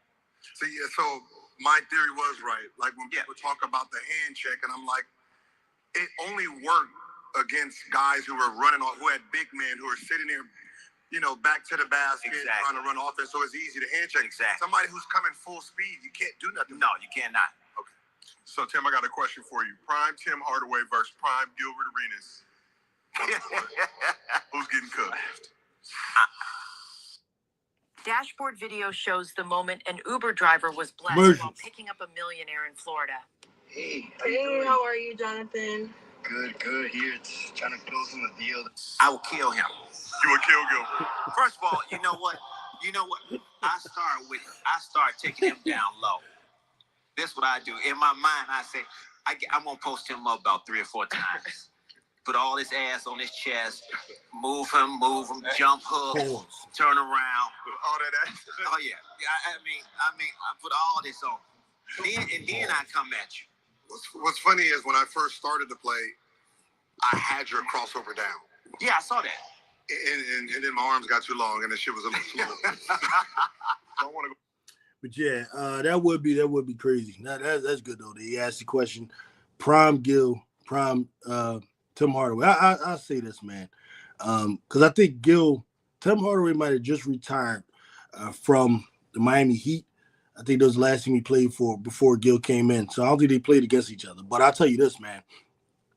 I remember Iverson when he came into the league, and one of the guys they used to give him fits was Miami Tim Hardaway. Right? This ain't even Hardaway in his prime. We're talking about like after his prime. AI was here just cooking the league. But for some reason, he just could not get past, we couldn't get past Miami Heat. That was a big-time problem. And that was when they had Lonzo Mourning. They had Tim Hardaway. They had Mashburn, Jamal Mashburn. Mashburn had that nasty turnaround fadeaway, his version of the Jordan fadeaway. And, man, that team was a pain in the ass. Rashawn Leonard that they had. And, listen, man, Tim Hardaway wasn't no joke. And I'm telling you, he's giving AI fits. So if you understand the difference between AI and Gilbert Arenas, it's not really that close. Well, Gil was a hell of a player. Don't get me wrong. He wasn't AI. And Tim Hardaway's give AI fits. And that's true. Part of what he would do, post him up, turnarounds, up and unders, all of these different things. And then not to mention his IQ when it comes to passing the ball. But when it comes to these two players, Gilbert Arenas, I think his career was kind of cut short, so he doesn't have the number of years Tim Hardaway had. So when you try to look at prime versus prime, Gil might have been at times the more lethal scorer at times, because Gil, when he's in his bag, Gilbert was nasty. I give him that. Though Tim Hardaway wasn't no joke at scoring, he could give you 40, 45. He had them 40-point games, 20 rebound type games. Hardaway had a couple of those. Now, as a playmaker, it's not close. Gilbert Arenas, 1 year in his career, I think he averaged 10 assists. Tim Hardaway did that multiple times in his career, 10 assist seasons, and over 20 points. So in terms of who's the better point guard, it's Tim Hardaway, and it's not even close. Gil along with Allen Iverson, I think, brought in the combo guard. That's kind of like the era they kind of ushered in. You know what I mean? So comparing them to, you got to go lean Tim Hardaway. He just recently made the Hall of Fame, which he should have been in way earlier. Like you got guys like Ginobili in the Hall of Fame and stuff like that, simply because championship teams. But player for player, it's like Tony Parker versus Tim Hardaway is not even close. I I lean Tim Hardaway when it comes to who's the better player. Of course, him and out of him and Gilbert for sure, because you factor in playmaking ability along with scoring and all that stuff. So, but anyway, man, I just like that. I thought that was a great segment of Tim Hardaway to go in there and confront these guys because, man, that's one of the things. Even though I like the show because it's entertainment, it's sports, but them guys get on my nerves sometimes, man. The disrespect for the past and the players that you had to watch and imitate in order to be who you are. That stuff just drive. I don't like that stuff. You know what I'm saying? So that was a fun little segment, man, that they had right there. And I like that. All right. Now this brings us into another thing, another little subject matter. Let me check, see if anybody we got any comments, man, that I haven't dealt with. Okay, Teflon TV, what's up, homie? That's my man right there, man.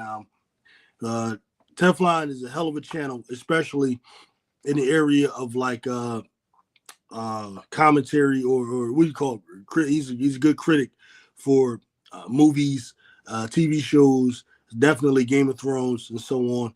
This is where I met the brother from in that space when I was speaking on Game of Thrones, the original series when it came out. But he says here, Hardaway, Sprewell, Mullen, Weber was one of the greatest lineups of. There's no doubt about it. So he's talking about the era when this was after the Mitch Richmond TMC era. Mitch Richmond had left. They replaced him with Latrell Sprewell, and they drafted Chris Webber. And that was a hell of a that had a potential to be a championship lineup until you had problems with the coach Don Nelson and Chris Webber. Yeah, I remember all of that, and that was that's a shame. That was one of the best teams that could have been. That was a scary front. That was a scary five that never got to realize its potential. Unfortunately, you got the real too smart. Fulan, what's good, bro? Salute, shout out to them Philadelphia Philly Bulldogs. Yeah, no doubt, man. Hopefully we can keep them together and continue that. Now I was speaking on the Eagles earlier. For those who missed, that's where I opened up. We opened up this live today talking about the Philadelphia Eagles, man.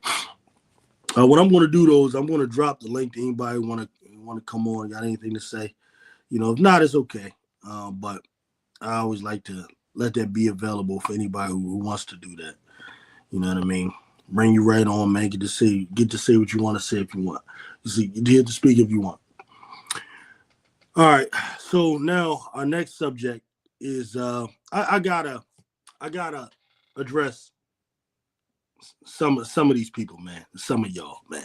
Like, and of course this is a little bit WNBA, the women's game, a little bit.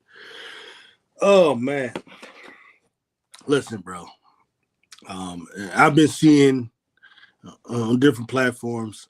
It's a popular thing now, where people are saying that Shedeur Sanders, who's the son of Coach Prime, Deion Sanders, and of obviously the WNBA star Angel Reese right now, who's doing all types of spectacular things. And by the way, shout out to her in that just the other night on the Unrivaled League that they have. She had a spectacular game, very impactful game, 15 points, 15 rebounds. They don't win that game without her. Chelsea Gray, of course, hits the final shot. Chelsea being Chelsea, beasting it. But they don't win that game without Angel Reese's impact on both the defense and, of course, the rebounding, which are two things that are vital if you want to succeed in basketball. You don't understand the importance of guarding and rebounding. I'm going to tell you don't understand basketball, okay? So at any rate, right, it was now Super Bowl weekend where basically just a little clip of Shedeur Sanders walking past the number of looked like something like it was set up like a bazaar. You had different stands or tables where people were at different stations. He's walking by. Andrew Reed's at a station. On one clip, he kind of walks past her. They didn't greet each other or anything like that. Okay. Now, I think there was a flag football thing going on or something like that, and I think he wanted Shedeur Sanders to play. It was Angel Reese as well as another player, or it might have been the basketball celebrity team game. I don't know, something like that, whatever. But what had happened was Angel Reese walks up to Shador Sanders and says to him, "Why are you not playing?" And then she like puts her arm around, his waist down there, and basically he keeps walking like he's going somewhere to do something or whatever, right? And right now, this here goes viral everywhere as Shador Sanders curbs Angel Reese, right? So you got that going on. And then you got some people turn it into, curbs. Shador Sanders curbs thought Angel Reese and all of that kind of stuff, right? And all I can do is just laugh at this right here, man. Because I know the type of guy that thinks like that. It's the type of guy that, unfortunately, he doesn't have a lot of interaction with women, whether it's really getting with women and getting really and able to really get some from women, being in relationships with women, or just being friends with women. Because typically the guy that knows how to get women knows how to be friends with women and so on, right? I know those are the types of guys. So they don't know how to read situations. They don't know how to see the interaction between a man and a woman and come away with the proper conclusion. And I saw some of y'all leave. Yeah, probably it's because I'm describing you. Thanks for coming anyway. But this is what happens. So because they saw that, they think that every time a man or woman talk to each other or interact with each other, that it has to be like of a trying to get with you, or of a sexual nature, or all of these types of things. When oftentimes some of these interactions, it's just friendships. That's it. Now, if you'd have done your research and understood the dynamic between these two, they knew each other for years. Shador and Angel Reese. They've spoken of each other and with respect and so on, as like good friends. With respect for each other. Shador and her are pretty much in the same space. They both benefited from the new NIL deals. Angel Reese is like one of the forefronters when it comes to the NIL situation, who benefited from it spectacular fashion, same as Shador Sanders is now. Both have been the subject of much criticism, and oftentimes unfair criticism, right? So they kind of relate to each other. And then we have also statements where Shador is speaking highly of her and her of him, so on and so forth. So obviously they know each other, right? Use your brain here for a second. For y'all who don't understand how to deal with women and females and all that. That is some of y'all situations here, right? And I'm not talking to you just if you're watching. I'm saying whoever sees this. I'm really talking to those that it apply for. Whenever I talk, it's always to those that it apply for. You know who you are. You know what I mean? If Angel Reese feels comfortable enough to put her arm around his shoulder, like around his waist, right? If she feels comfortable enough to do that, trust me, they cool with each other. They friends. And I ain't talking about they messing around and all of that. No, they cool with each other. Like when you grew up, didn't you have women? Didn't you have girls that you knew as friends?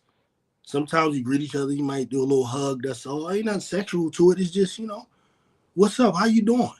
Right? It's just how you are with the ladies. Right? Some guys get that. Some guys don't. Right? If Angel Reese felt comfortable enough to go over there and touch him, that means they cool. She's not trying to get with him. That's not being thirsty, right?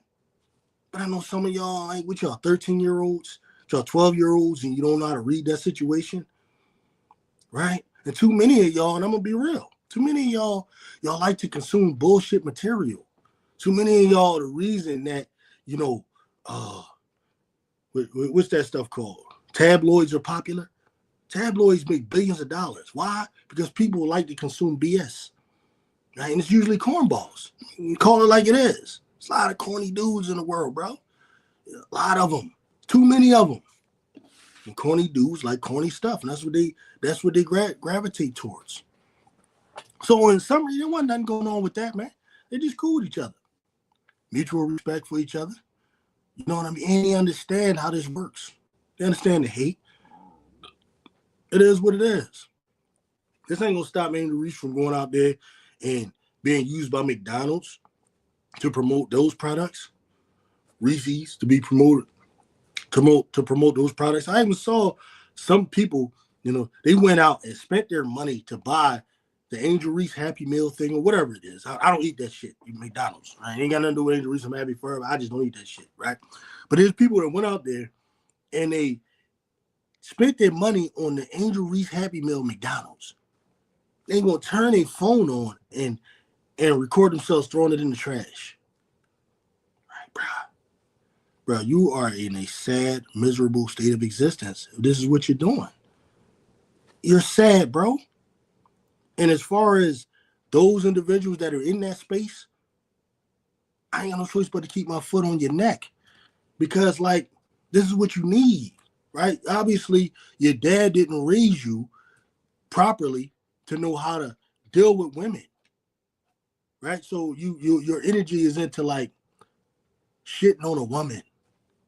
That shit is sad, bro. It's really sad, man. Get out your mama basement with your drawers on. I mean, go somewhere and put yourself in a position where you're actually paying some rent, bro. You know what I mean? Pay a car payment, something, man. Like, it'll help you feel better about yourself, right? Loser stuff, man. Loser time, loser shit. Sad, bro. Really sad, man. Really sad. All right. So, in other news, because I ain't spent a whole lot of time on it. That shit is dumb. So, in other news, I saw a couple of games, and I got to talk about this. Goodness gracious. LSU versus Texas. This is we still on we still in the women's game, college game here. I cover a lot of stuff, man. If you're here for the Eagles, I talk Eagles first half of the show, and so on. Oh man, we got somebody on the stage. Let me bring my man on. Bring my brother on. Tony Teflon. What's up, big dog? What's happening, What's going on, brother? 1 second. I think I messed up your thing. I had to turn that off. Okay. All right, we good. What's going on, bro? How's everything? Chilling, man. Chilling. You see that Super Bowl? Yeah, I picked it. And I said the Eagles would blow them out. I said it straight. I said they would blow them out. I said it's not going to be a game. It's not going to be close. And it was obvious that it wasn't going to be close. When you look at KC, they squeaked by all year. They shouldn't have made it. It should have been the Ravens Eagles Super Bowl. That's what it should have been, and that would have been a real Super Bowl, right there. So they didn't deserve to be there, and it just caught up with them, And I said once you get with dudes who, is too strong for you, you know what I mean. When both lines too strong for you, you're not going to be able to contend with that, you know what I mean. And I will say this though, that Beckham was our draft pick. The dude refused to move. He refused to move for us. He had to play left tackle. That's why he left, because we tried to move him to guard. He refused, and he go to you, and then all of a sudden the guy decides, all right, I'll move to guard. That's bullshit. That ain't fair, man. It ain't fair. We just had a brother real quick. We just had a brother, Shams. Yeah, you come on back, bro. We're gonna talk to Tony real quick. Now I'll bring you on afterwards. But yeah, that's crazy. Becton, man. I hope we can keep him, man, because that was a hell of a move putting him there, as well as a couple other moves we made with the middle linebacker Zach Bond and so on. Yeah. So what was your feeling when you first heard that Saquon Barkley had signed with the Philadelphia Eagles? I wanted to see in the end when I thought the Ravens were going to make it. I said it's going to be the two teams who signed the two best running backs in the offseason are going to be the teams to make it to the Super Bowl this year. And that's what I felt about him. Saquon, obviously, I'm a Jets fan, so I'm happy for the Eagles to win. I wanted the Eagles to win. And I'm happy for Saquon to get his, you know what I mean? After the injuries he went through, everything he did for the Giants, they disrespected him on Hard Knocks, thinking no one was going to pick this dude up. So he deserved everything he got. So I'm happy for Philly. You know, I got nothing but love for my people from Philly, so I'm happy they got theirs. They deserved it. You know what I mean? Jalen Hurts gets his just due, even though they still ain't trying to give the man his props for what he did. They still hating on him, but at least he got his. They can't take that away from him or nothing. So I'm happy for him. We'll see if they make it back next year. It'll be a little bit more.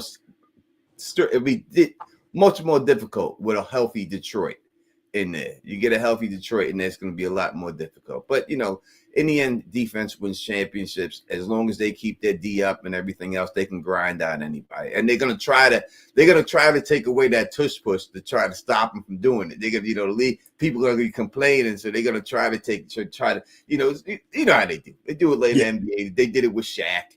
They changed the 3-second rule. They every time someone do something, and other teams start complaining, they take it away from them. So they'll eventually take that away. But they don't win because of that. That's just one piece. All right, so let me ask you a couple questions. So you Jets fan. So what you think is going to happen with A-Rod? A-Rod's gone. I mean, I think that I don't even know if he'll play again because he probably wanted to go to San Francisco. I don't think they're going to take him over there. I don't see a contending team that he could land on. And for that reason, I think he's going to retire in the end because I don't think he's going to go through a rebuild. And the reason why we didn't want him is because we got a whole new regime.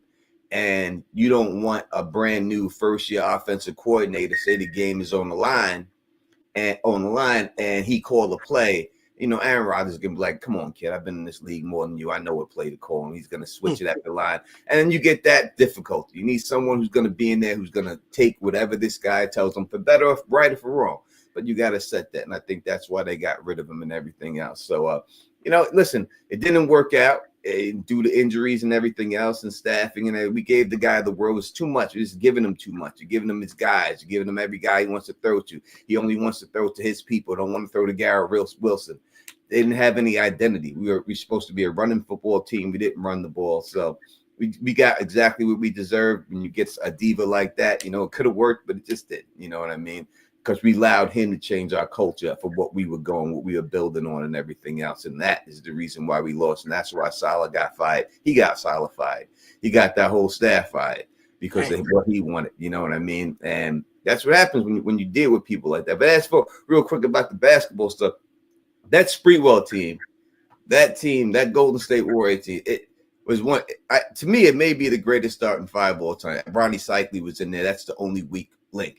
If you want to call him a weak link, you know, that's probably the greatest starting five. I don't know if you could put five people together that actually played that's a better starting five than that squad right there with Tim Hardaway, Latrell Sprewell, Chris Mullins, Ronnie Cycli, and Chris Webber. I mean, they lost to the Phoenix Suns, but that was the Barclays Phoenix Suns who were just unstoppable. I mean, I think that series when they played in the playoffs, I think they averaged like 140 points a game, 137 points back then, and people weren't averaging that. You know what I mean? And they were going back and forth 130 points a game. You know what I mean? So, yeah, if they didn't break up, that squad would have been something. And to show how good Tim Hardaway was, when he went to Miami, he only had Alonzo Mourning, which was, you know, he's good, but he wasn't great. And he carried the whole squad by himself. Got him to the playoffs versus the Knicks, versus the Pacers. I'm a Knicks fan, and I know that. You know, Tim Hardaway's always been my favorite player, though. He carried and built that Miami Heat organization on his back alone. It was always Tim Hardaway that was the one that was doing that. Gilbert Arenas never carried no organization like that. He could never put an organization on his back and carry. That was Tim Hardaway doing that, and that's how great Tim Hardaway was. Thanks. Okay. All right. So I'm gonna tell you a Knicks fan. Yeah. So I'm sure you loving them Villanova Knicks over there. I am, but I still think that in the end we just ain't got the defense to get over the hump. And you can score what you want to score, but eventually you ain't gonna be able to outscore everybody unless Mitch Robinson comes back and gives us some defense in the middle. We're not going to be able to beat these teams in the end. We could score with them, but eventually our bench, what made the Knicks good last year and all that was our bench was so deep that when we put people down, we outran people because now we got rid of all that bench for Towns and everything else. So we got the scoring, but the bench ain't deep what it used to be. So we need to have pressures coming off the bench. We need to have these dudes on the bench. So we got to have Mitch Robinson there. We got to put Towns at the 5, and we got to get OG healthy. you know, and then I like their chances versus anybody if they're able to pull that off, you know. But yeah, I see you a true New Yorker. You ain't, if they ain't playing no defense, you ain't impressed. you're not gonna win any championship team, anything. Even when you talk about boxing, Right. defense wins in the end. Right. Everyone's got offense. Everyone can, you know, no matter, everyone can score. All these guys can score. It's defense. Floyd Mayweather was great because he's a defensive fighter. That's why he's better than all these guys, because he's great at defense. And you go through the history of them, the people who didn't have the defense are not, they may be explosive. Mike Tyson, explosive and all that. But when he got versus bigger dudes than him, his defense wasn't there. When you got versus Lennox Lewis or Holyfield and guys like that, he didn't have enough defense to keep these guys off him, and that's why he fouled out when you couldn't get guys out of there with the punch. Mayweather lasted because his defense was there, and he was always able to. So no matter what offense came, his defense was able to carry him to the point where then these guys got tired. He was always in shape, and then he beat the hell out of them. You know, so defense always wins. It always trumps. No matter what you play, the defense is the most important. Okay, yeah, I agree with that. Saw the Eagles, you know what I mean? Yeah. So that defense, boy, that's the kryptonite of Pat. It was funny. It was funny how all year they were talking about Detroit's division and how great that division was, Minnesota and Detroit and Green Bay. But in the end, it was the East, the NFC East, the defensive teams that was really up in there doing it to everybody, right? So when it all shook out, that's where it ended up at with the East and stuff. With all that other talk about that, how great that division was, they all got exposed in the playoffs, and that was it, you know. And that's just the way it is. So listen, you got a tough division. You got to deal with Jay and Daniels for a while. You know what I mean? You got to deal with this kid for a while. You're gonna have, you know, Giants will eventually be back. Dallas is Dallas. They're always gonna be something, you know. Eventually they're gonna get there, you know what I mean? They're gonna get some things right just because they're the Dallas Cowboys. And then it's a tough division. Y'all gotta have a lot to deal with in there, without doubt, in the next couple of years, next 5 years. Right. Okay. That's what's up, man. I'm glad you came through, man. It's been a while. It is, man. No, so doubt. What you got going on your channel, man? Let the people know. Yeah, we're doing Severance right now. We do Severance. We do the show From. White Lotus is just starting. Yellow Jackets. So we'll be covering all those shows on the channel and getting that stuff popping and stuff. And still on the side, we still talk a little boxing here and there off Phil's channel and stuff. And we talked about, you know, the SNL 50 and all that. We went on his channel and did all that. So we still do some pop culture stuff. I did the whole breakdown of the Kendrick Lamar halftime show and everything. So we do pop culture things and everything else like that. But, you know, boxing, this is a great week for boxing. So I don't know if you watching boxing. I'm a big boxing fan. Matter of fact, when, you know, in my youth, that's what I did. You know, that's what it is. Once had aspirations to go into the Olympics boxing. You know, I don't talk about it much, but you know, in Philly, when I grew up, you had to box. You know, you went to the gym. So, you know, actually met Bernard Hopkins a number of times. Matthew Saad Muhammad, I actually trained with him before. You know, Matthew Muhammad was amazing. I mean, his fight versus the white Muhammad Quali was coming the greatest fight. Come on, man. Come on, man. It was the greatest fight of all time. People don't know about it. You know, people don't know. People don't know how good those dudes were. Like, if it wasn't, you know, they could have beat anyone in the world, and it was on them. You know what I mean? It was just that style that they had. Those fights were amazing. That was before Gotti and Ward, before all that. Those were the fights. You know what I mean? Man. Gotti and Ward. Woo. Yeah. Man, I go back to Alexis Arguello and Aaron Pryor. Yeah. Them joints, boy. Yeah, that was great. I got to meet them both. You know what I mean? Because the Boxing Hall of Fame is in upstate New York and Canastota. So I go there every year and stuff. So I got to meet them both, Arguello and Pryor and stuff. Great people. They were great men. They were really cool. You know what I mean? Cool individuals and stuff and everything. But they were those fights, brawls. Those are 15-round fights, brawl. You know, and that's why I say these dudes nowadays, and it's not their fault. It's the era you grew up in. It was a tougher era back then, right? In all sports and this life in general, you know, growing up in the 70s and the 60s and all that is tougher. Even if you went to prison back then, those like I got a debate before. A kid was like, "Oh, these prisons nowadays are the toughest they ever been." I was like, "Are you crazy?" I said, "In the 70s, there was no cameras, there was no nothing." I said, "These guards did to you whatever they wanted to do to you." I said, "Now you are protected." I said, "There's no protection back then. Those were the errors. You can get murked by the cops in there all the time." Every day it would happen to people, and they just tell your family, "Oh, you tried to escape. Oh, you tried to escape," and it was over. And now, you know what I mean. And so those errors, when you grew up hard like that, like Sugar Ray Leonard and Hagler and so Qualib and all these dudes, they just were a tougher breed of man because of the era they grew up. They made it better for everybody else. Like our parents made it better for us. You know what I mean? So you didn't have to grow up that hard, and we made it better for our kids, so they didn't have to grow up that hard. But those dudes, because of the environment they grew up in, that those were harder fighters and those were tougher people. They were tougher guys back then than the people are right now. Okay. Yeah, man. What I'm down, so I know down. I know you be talking about. You talk about boxing. I'm have to look out for that, man. I'm try to definitely come through, see what's up with that, and please, you know, and don't be a stranger. Like, you know, man. You know how to get contact anytime. You know me, man. You know you got my personal information, everything else. Thanks. Holla at me, brother, anytime. You know what I mean. If you watch any of them shows, anything else, or just want to chop it up, you always welcome. You know how we do, man. Appreciate you, man. And definitely, I know once that House of Dragon, I'm sure comes back. Gonna be all on that again. They got the Dunkin' Egg this year. Oh yeah. I forgot about that. Yeah, I remember reading that little book, man, not too long ago, like years ago. You know. Yeah, they'll have that. If that drops this year, the first book, The Head's Night, that will be out there this year. They're gonna switch it every year. So you have Dunkin' Egg this year, then House of the Dragon next year, then boom, boom, boom, and they'll keep rotating it like that. Okay. Keep it up in there. So. Okay. Wow. That's what's up, man. Yeah, watch these fights, man, this weekend. This is a great card.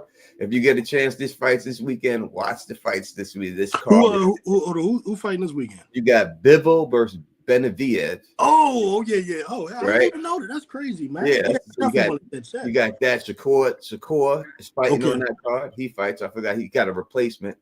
And then you got Joseph Parker is fighting believe that guy who just that big African dude. He got subbed in Bakile. Okay. There's not a bad fight on the card. You can go through it. I don't have it in front of me top to bottom, but that card is stacked because this Turkish Ali, you know, he ain't playing Turkey Ali. Like he's not playing. Oh yeah. He's getting these dudes to fight each other. You know what I mean? He's got the Crawford Canelo fight signed for September. You know what I mean? So he's making these dudes fight each other. And I got a lot to say about that. I got a lot to say about that. Oh yeah.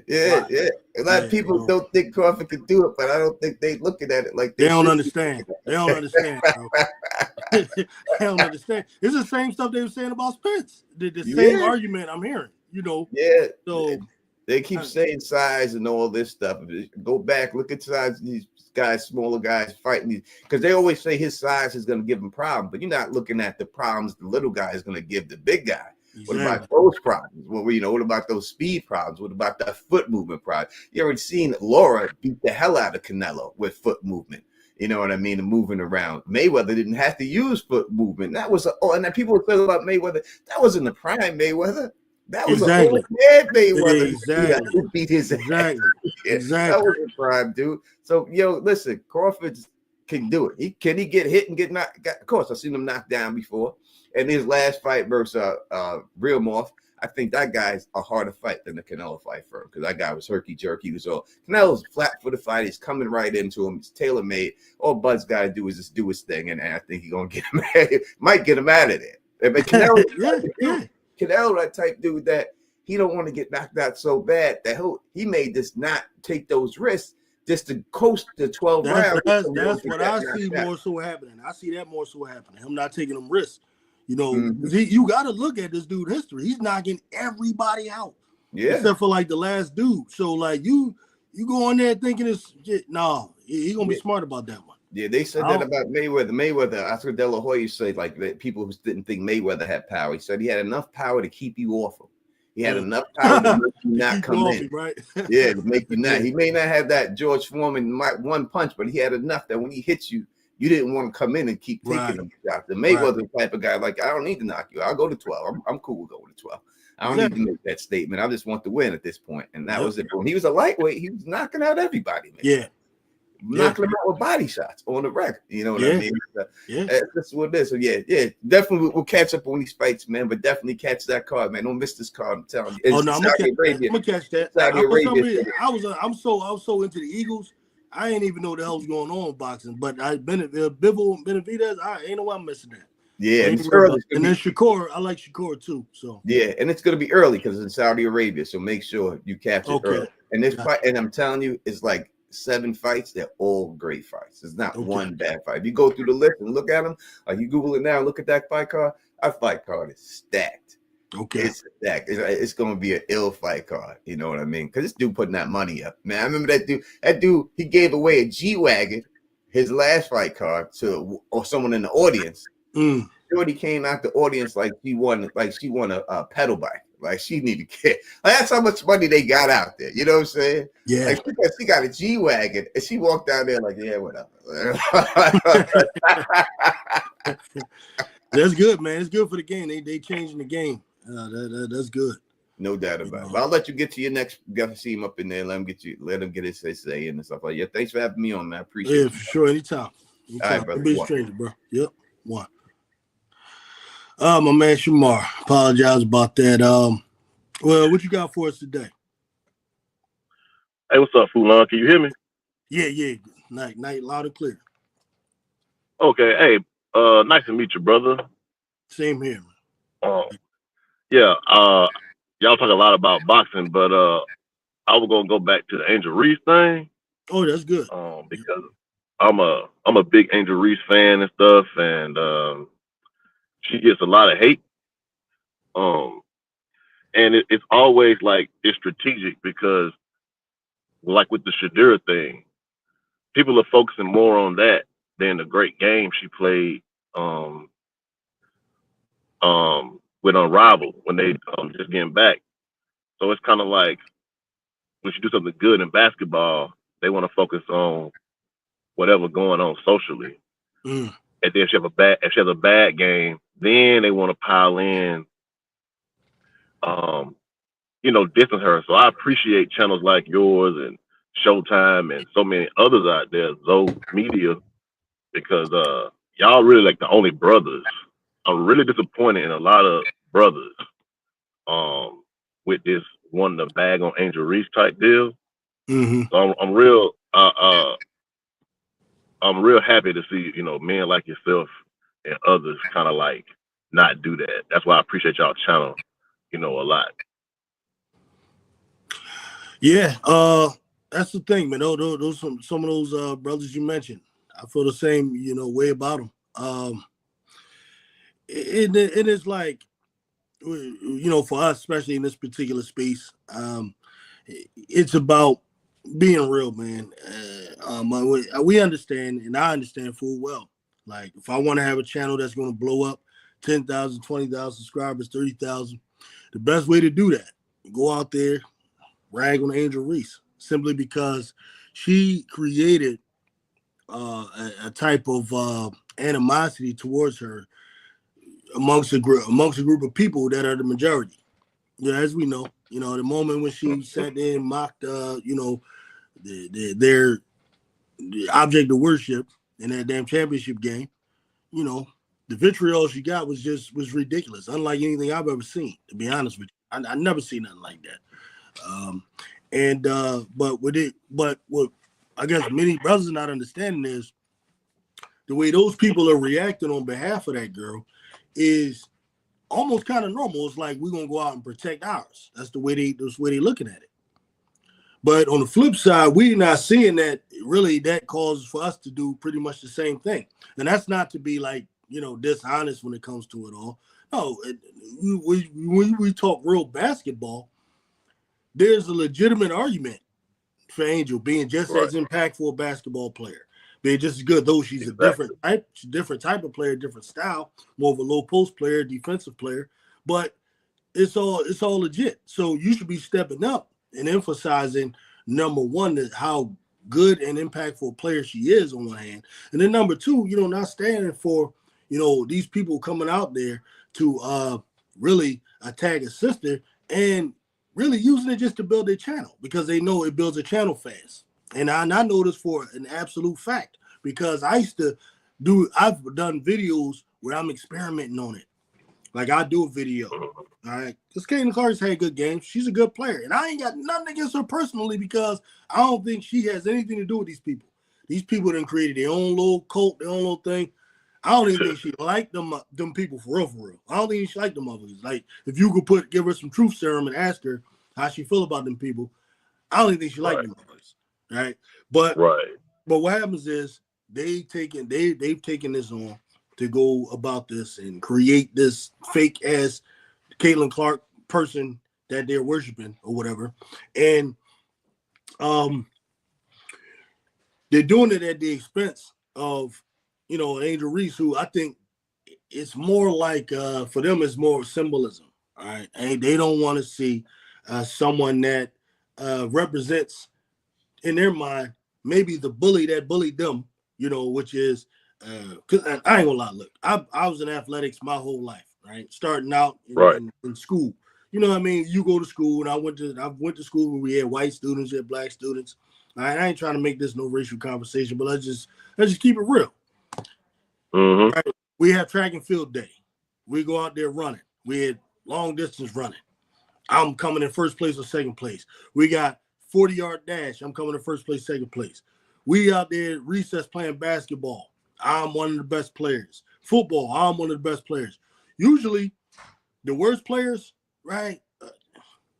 The ones that ain't never winning are the little Caucasian boys, right? They just not fast enough. And they're not running enough. And like I say, I ain't trying to make it a racial thing, but I think it develops something in their mind.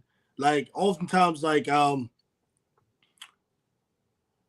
wouldn't say I was a bully back then, but I actually think I used to try to help some of them and stuff like that. To be honest with you, not to get too deep into it, but I think I remember young boys young friends of mine, the white guys. I remember them telling me, "Hey man, you black guys, you're really fast, man. You're always winning. You know why? This was, and I don't know what it was that they saw to them in their mind that triggers what. Because I'm trying to figure out when you have that level of vitriol and hate, it's more to it than just something simple. It's really she triggers something in their subconscious that is in their insecure subconscious that creates all of this vitriol that they have.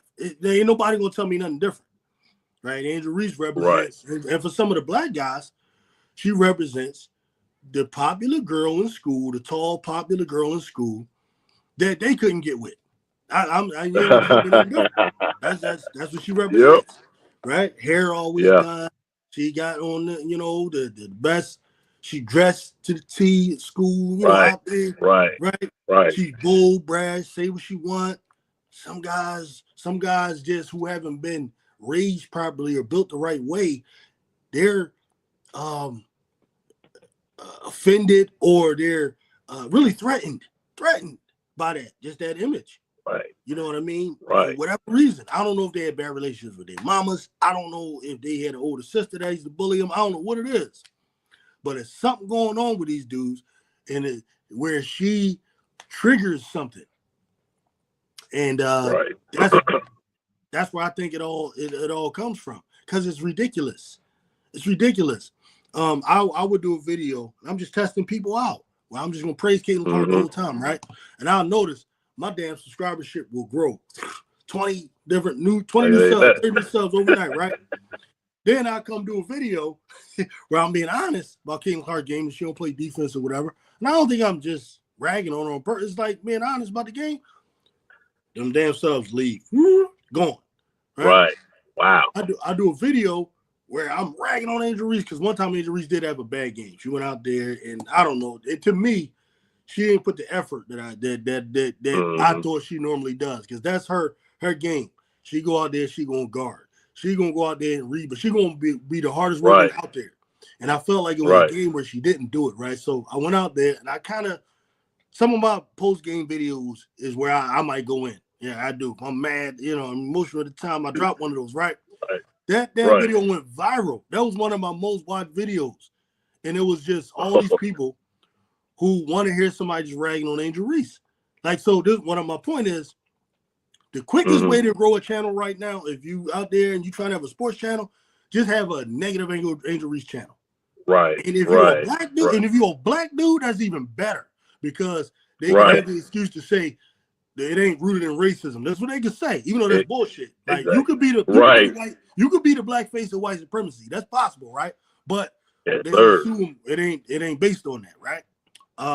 That's the reality where we at, and it's sad. And the hardest way to grow a channel is to be honest, be truthful, stick to principles, and and that's kind of like the space I'm in. HD, welcome to HGTV's in, Zoe Media, right Sess Talk Sports. Quita kind of is. I'm happy for her. Her sports kind of grows because she's very uncontroversial. She's in between. She's in between. Yeah, she's smart the way she does. Like I'm too dumb to do that, right? I'm too stupid to go out there and just, hey, be like, you know what I mean? I just can't do it. It's just I wouldn't be able to look myself in the mirror, right? So it's just going to be a grind until I find the people that can relate with me, and they don't. It is what it is, right? I got to deal with people coming in my comment section saying, "Hey, that's why your channel's never going to grow because you don't do this." Like, all right, whatever, man. I don't give a damn. So that but you get my point, right? It's like that's where we at right now. But despite all that, I look forward to this season coming up with the WNBA. And obviously you're an Angel Reese fan in Chicago Sky fan, I take it. So what do you think? What's your opinion on the moves they made so far? Let's just switch it over. I don't even I don't like them. I had actually watched I Am Zoe Media today. He was talking about crashing out. And I kind of agree with him because I'm like, it almost seems like, and I don't want to sound like a tinfoil hat person, but it kind of seems like they're making their team like they're doing these moves on purpose so Chicago can lose to Indiana. Really, because and I think it's like almost like a COINTELPRO with Kennedy Carter when she can't even get back in the league. It's just ridiculous how she got railroaded the way she did. And Kennedy Carter was a real threat to, the brand of women like, Caitlin, which I don't really blame Caitlin, but I think that if she spoke up more, it would happen less. So with Kennedy Carter, that's what I like. Which is interesting. You believe it was the bump that just kind of got her blackballed in general, or do you think it's more to it? That bump is one thing, but that game where they played, where it really was her and Angel, I think Angel had like 27 points and like 18 rebounds, and they beat Indiana. That game hurt a lot of people's feelings. Oh, the 25-15 game, I got you. Yeah, I remember covering. Yeah, right. After that, the team was never the same after that Olympic break. Kennedy Carter stayed sick, and Angel Reese got hurt, so they never got back the same. Like, it was a real threat by being overachievers because, I mean, we Black Americans, we always do more with less. So people are getting mad that Angel Reese does more with less and Caitlin Clark has more and does less. Right. That's interesting. You brought up a lot of interesting points. I don't know what the hell Chicago Sky is doing. But you see, I'm kind of new to the women's game. I really been watching since LSU. I started watching the college because I followed Dawn Staley, period. She's like a local celebrity hero around here and all of that. So that kind of got me into it. I remember the disappointment. I feel like the refs jobbed them when they lost to Iowa a couple years ago, and then then we end up kind of everybody is putting everything behind that LSU team. That was like when they faced Iowa in that championship. That was like one of the most anticipated moments, man. For like because they had to get retribution, get that lick back, kind of like for us for South Carolina that year, and they did that. That's when Angel Reese, Flage, and who we're kind of known already. I didn't know them like that because I wasn't really, privy to the women's game. But then that launched them into a whole nother, stratosphere. So thinking back how all that happened, I'm new to the women's game, so I don't know if this is the norm for Chicago, that maybe they just a bad run organization in general, or if what you're saying does have some credence, maybe it is like they're seen as the threat to Indiana, so they want them to lose. Now, what I don't get is, okay, if I'm the league, I would want for just for money-making purposes, I want Chicago and Indiana to be relatively close. Now, maybe Indiana being a little better helps, but that's people are watching that more than watching Indiana Aces, Indiana, New York, Indiana, whatever, Connecticut, whatever. The Indiana, Chicago is where it's at. So I'm going to put pressure on Chicago. Hey, look, add some players so that way that shit is competitive. But maybe they're not thinking the way I'm thinking. Maybe they are a little dumber than that, and they want to go with pushing one player. I mean, you can push one player, Caitlin Clark, all you want. That's not going to stop the fact that everyone isn't really attracted to her game. Like me, I'm not at all attracted to her game. Though I acknowledge she's a good player, but I watched enough basketball to know that it's more than some damn logo threes that is going to take to and some fancy passes, behind the back passes.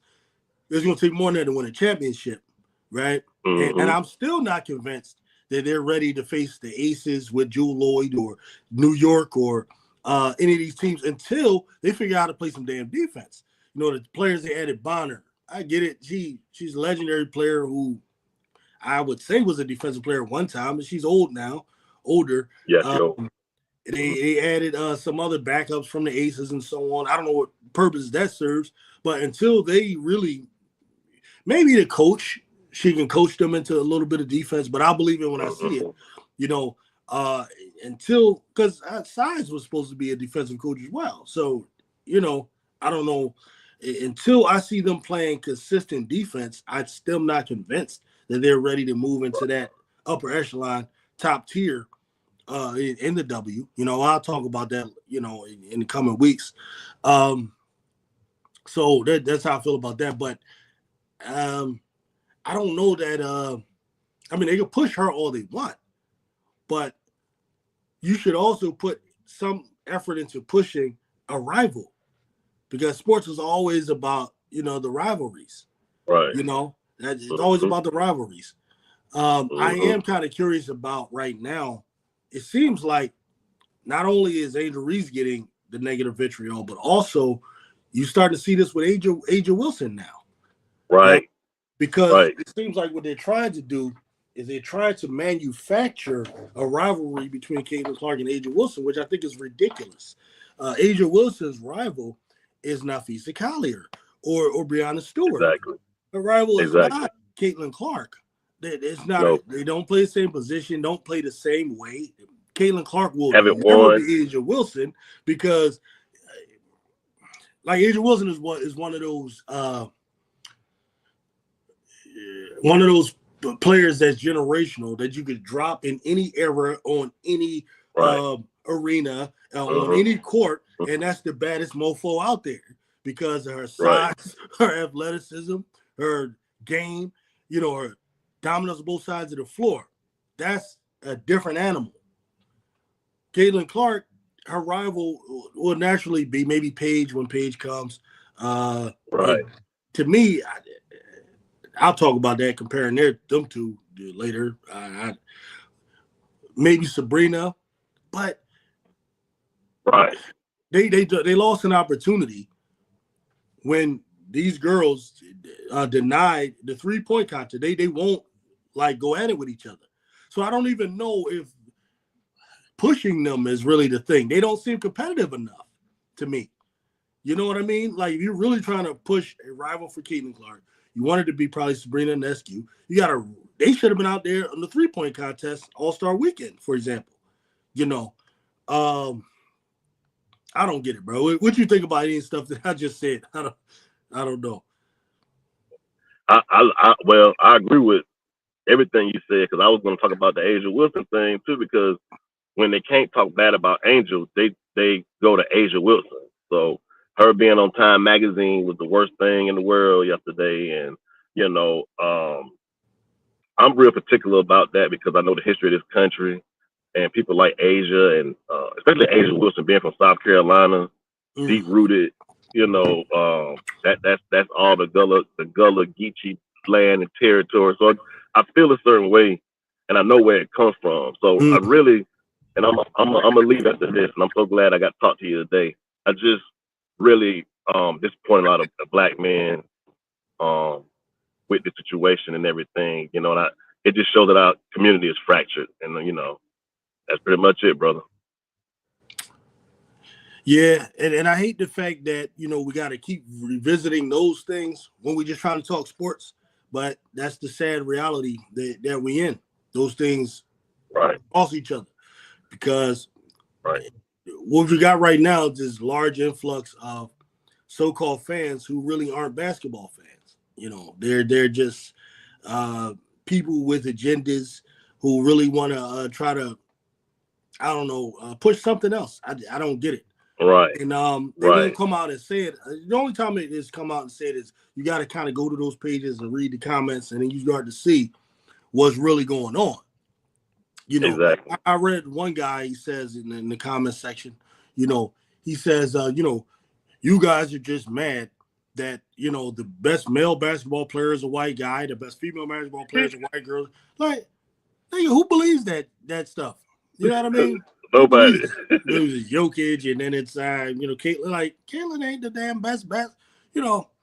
And it's really crazy because I remember the first time I ever heard of Caitlin Clark was me coming across one of these videos that was about women's basketball, and then I'm reading in the comments section, because to me, the greatest women's basketball player has always been Cheryl Miller, and it was like that's what I always kind of heard and believed and so on. And then a possible Cynthia Cooper, you know, if you want to talk just, you know, WNBA.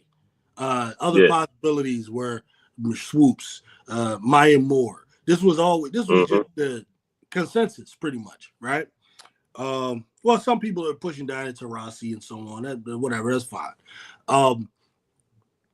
But I'm reading, they said, so matter of fact, I commented. This way, I commented. I said, "Hold on, how did she pass? You know, Cheryl Miller? Like, you know, especially college, because Caitlin hadn't played in a W yet." He said, "Oh yeah, I've watched." Some older guy comes on there. I'm assuming he's a white guy. Says, "You know, I watched them all. You know, oh yeah, she's better than Cheryl. She's better than Zedra." I'm like, well, let me watch this girl, man. So you know, let me check this girl. I'm watching, and I'm like, no, he's a good player. His impact, but what are we talking about? You know, Cheryl Miller, I remember, was a defensive demon on the defensive end of the glass. Yeah.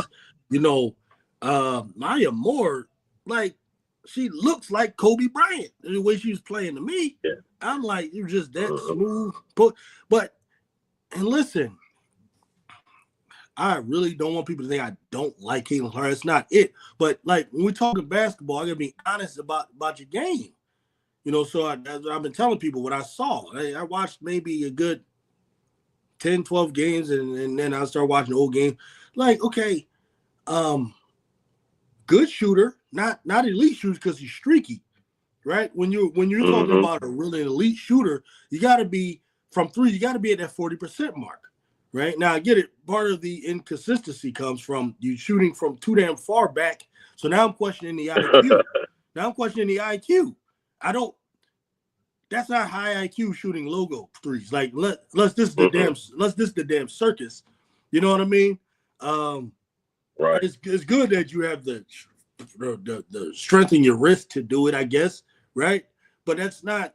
I don't even like when Steph Curry does it or Dame Lillard. On their part, I think it's dumb. You know,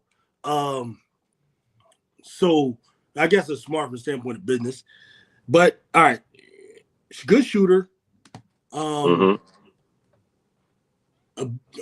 great passer. I believe that's probably her greatest attribute. I think she's great at that, especially in transition. Right. Great passer. Right. In the half court, good passer. All right, she did start to improve last year. You know, she's getting the ball to Aaliyah. Yeah, a little bit. Right. Starting to get a little better. Right, that'll come with time. But I would say good passer in the half court, excellent passer in transition. Far as her personal game, getting to the rim, not elite at that, man. Like, you know, the first time when they put Dejanay Carrington on her ass in game 1, that was exposed, right? You put somebody that's in your face, you know, some Kawhi Leonard level defense on you. You start to see, right? She's better going left, not really elite going right. I mean, you start seeing those things. No post game to speak of whatsoever. Not the worst thing for a guard, but no post game.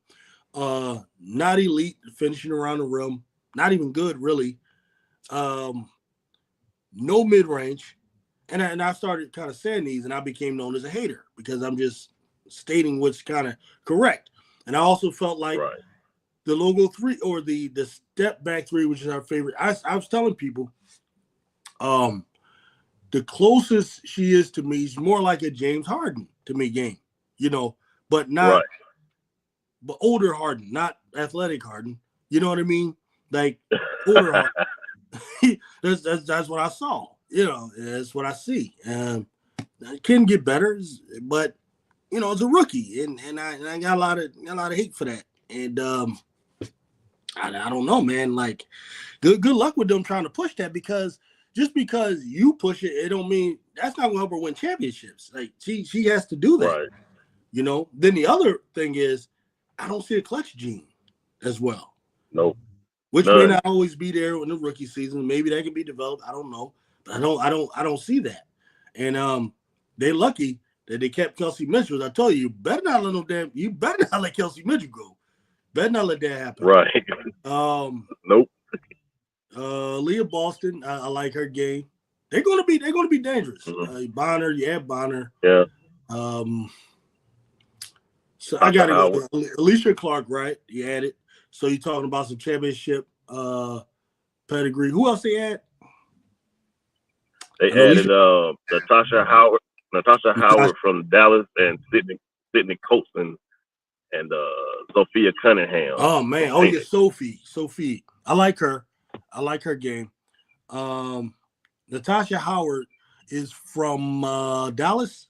Am I correct? Yeah, she was hurt most of the year, but she's pretty good. She's a big from Dallas, right? Yeah, she's a big. I remember her. Yeah. Now, who I think is going to be dangerous, and probably next time I talk about this, I'm going to give like a little power rankings so far, the pre-draft power rankings. I think Dallas is going to be dangerous, man. I think good, man. They added that Dejanay, my girl Dejanay, boy, added her. Or a girl with assuming Paige, you don't take Paige, you just out of your damn mind. So assuming they're going to take back then Enrique, there's people out here, like, I don't know, I disagree with my man Showtime. He's not sure Enrique and Paige gonna be able to work together. I don't see how they can. I think that's gonna be nasty. Because, you know, Enrique, I think she has a reputation. People think that she's just a gunner. I don't see Enrique that way. I think she was in a situation, especially last year, where that's what you had to do, kind of. You know, like, because I think Sabali was out most of the year. And there was some other problems with the team. But, like, and then Paige isn't Paige is a passer, too. You know, she doesn't really have to have the ball. You know, she's kind of like not as good as, but her game reminds me of KD kind of, in that you could kind of plug Paige anywhere. and I think she'll be useful. You know, she's not like some other people. There's some other female goats that have to have the damn ball all the time to be effective. Right. And Paige is she came through Arienta, who got a Philadelphia mentality where your ass got to play some defense, so she's gonna come in D'ing up. I think Dallas, man. I think Dallas is gonna be really Good good. team. Yeah. Yep. And Dejanay, Lord have mercy. Like, yo, we need you to you're gonna be sicking her on people, you know, man. And yes, sir. And listen, man, I'm a big Angel Reese fan supporter because it's gonna be hard for me to watch that damn Chicago team, I think, man. And then at 3, who do they take at 3? What do you think of who Chicago should take at 3? Everybody was talking about the Olivia Miles thing, and if they get either one, Citron or Cheyenne Sellers, I don't think that make a big difference, but I would be interested in seeing them play with the Sky. Either one of those 3. Yeah, for me, quite simple. If Miles is there, you take her. Don't think about it. Now, I got some of my homies out here saying they take a Citron over Miles. Listen, if Miles is there, you don't sit there and complicate this shit. You don't make it difficult. You take Miles. That's what you do. You don't when you start trying to be too damn genius and analytical, as you start messing up. And when it's obvious, that's who you take. All right. If Miles is going, which she probably will be going, I don't see how she gets past Seattle. I think Seattle guys too, right? I don't see how they don't take her. Because Skylar, good point guard, but she's getting older. That's who I would like. I would like actually Skylar. Oh yeah, Chicago. Oh yeah. You know, if I would like, I wish they were thinking, okay, they're gonna put Miles there. Give me Skylar. All right. So number 1, Miles. Is she there? Boom, take her. No, let's not even mess around with that. All right. If she's gone, I don't have a problem with Citron, but I'm not in love with Citron like a lot of people are. But I don't have a problem with Citron. Citron, 2-way player, good IQ, good. I like her. I don't want people to think I don't like her. But now I was in this somewhat of a disagreement with a couple of the brothers, HD in particular, about let's say Flau'jae Johnson decides to declare for the draft. Do you take Citron or Flau'jae? Now, I was very hard. You take Flau'jae, and I want to hear what you think about this, but this is what my thinking is, right? And still on it. To me, when you have an athlete and you have a fundamentally sound player, right? Athlete first fundamentally sound player.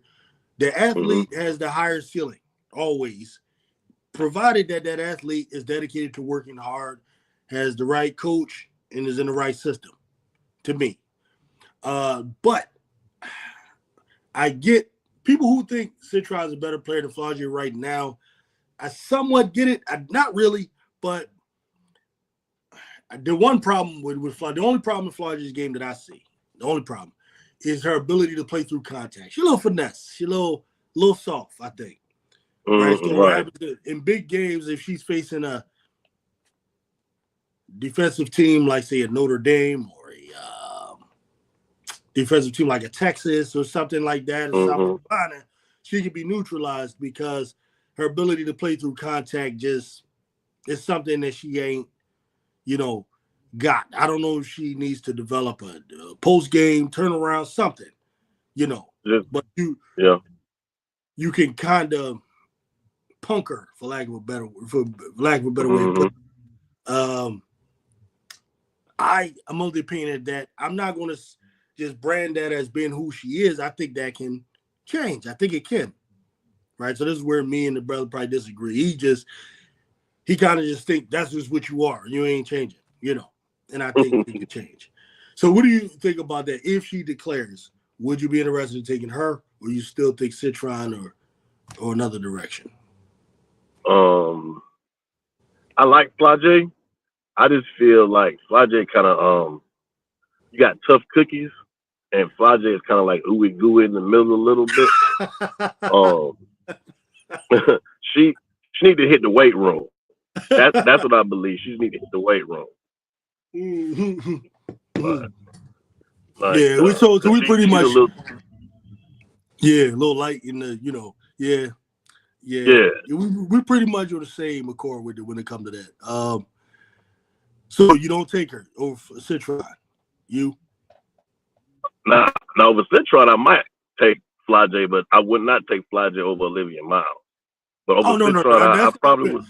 That's not even on the table question. Okay. This is assuming Miles is just gone. That's this, dude. We just assuming. Oh, that. okay. Yeah. So yeah, I would take it. They need a point guard. Yeah, I would. Yeah. Now with that other pick, if Raven Johnson is there, I think I take her. That if I don't take a point guard earlier, like if I'm not getting Miles or whatever, Raven, I know needs to work on the jump shot, but man, I need somebody from South Carolina. I just need a Dawn Staley product that got that toughness. That I'm just all for that. Dawn Staley trained players. They came from a winning program. But then, what about Pow Pow? I like Pow Pow. Fuwali won't be coming out yet, right? Fuwali is just nah. Was she I sophomore? wish, but no. She's sophomore? Yeah, sophomore. Right. Yeah. Okay, so we talking about another 2 years. Yeah, with that second pick, though, whoever's left from South Carolina, I'm taking. Pow Pow, she's ready, right? Yeah. I also like the girl on UConn, too, though, man. The shooter. What's her name? AZ Fulan. Fudd. Yeah, I like Fudd. Yeah. I like Fudd. Yeah. She would be a possibility for me too. So, but I'm gonna go probably maybe my next live. I'm gonna really dive deep into that. You know what I mean? This is kind of on top of my head stuff here. Yeah. So I don't know what else going on. Pretty much it. You have anything else you want to add on any of that? No, I'm good. I'm good, brother. I appreciate it, man. Yep. Yeah, anytime, man.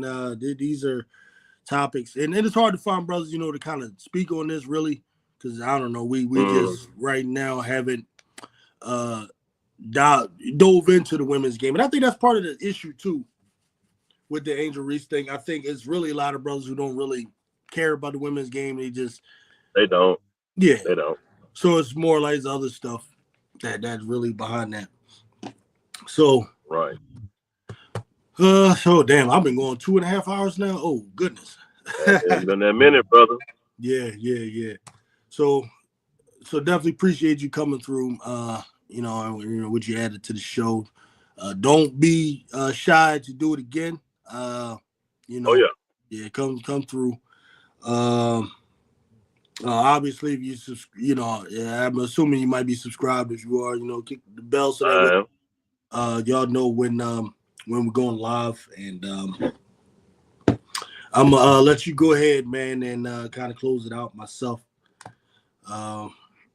Okay. So, sorry. So, peace out, thank you, brother. Everybody. All right, thank you as well. All right, now. All right. Yes, sir.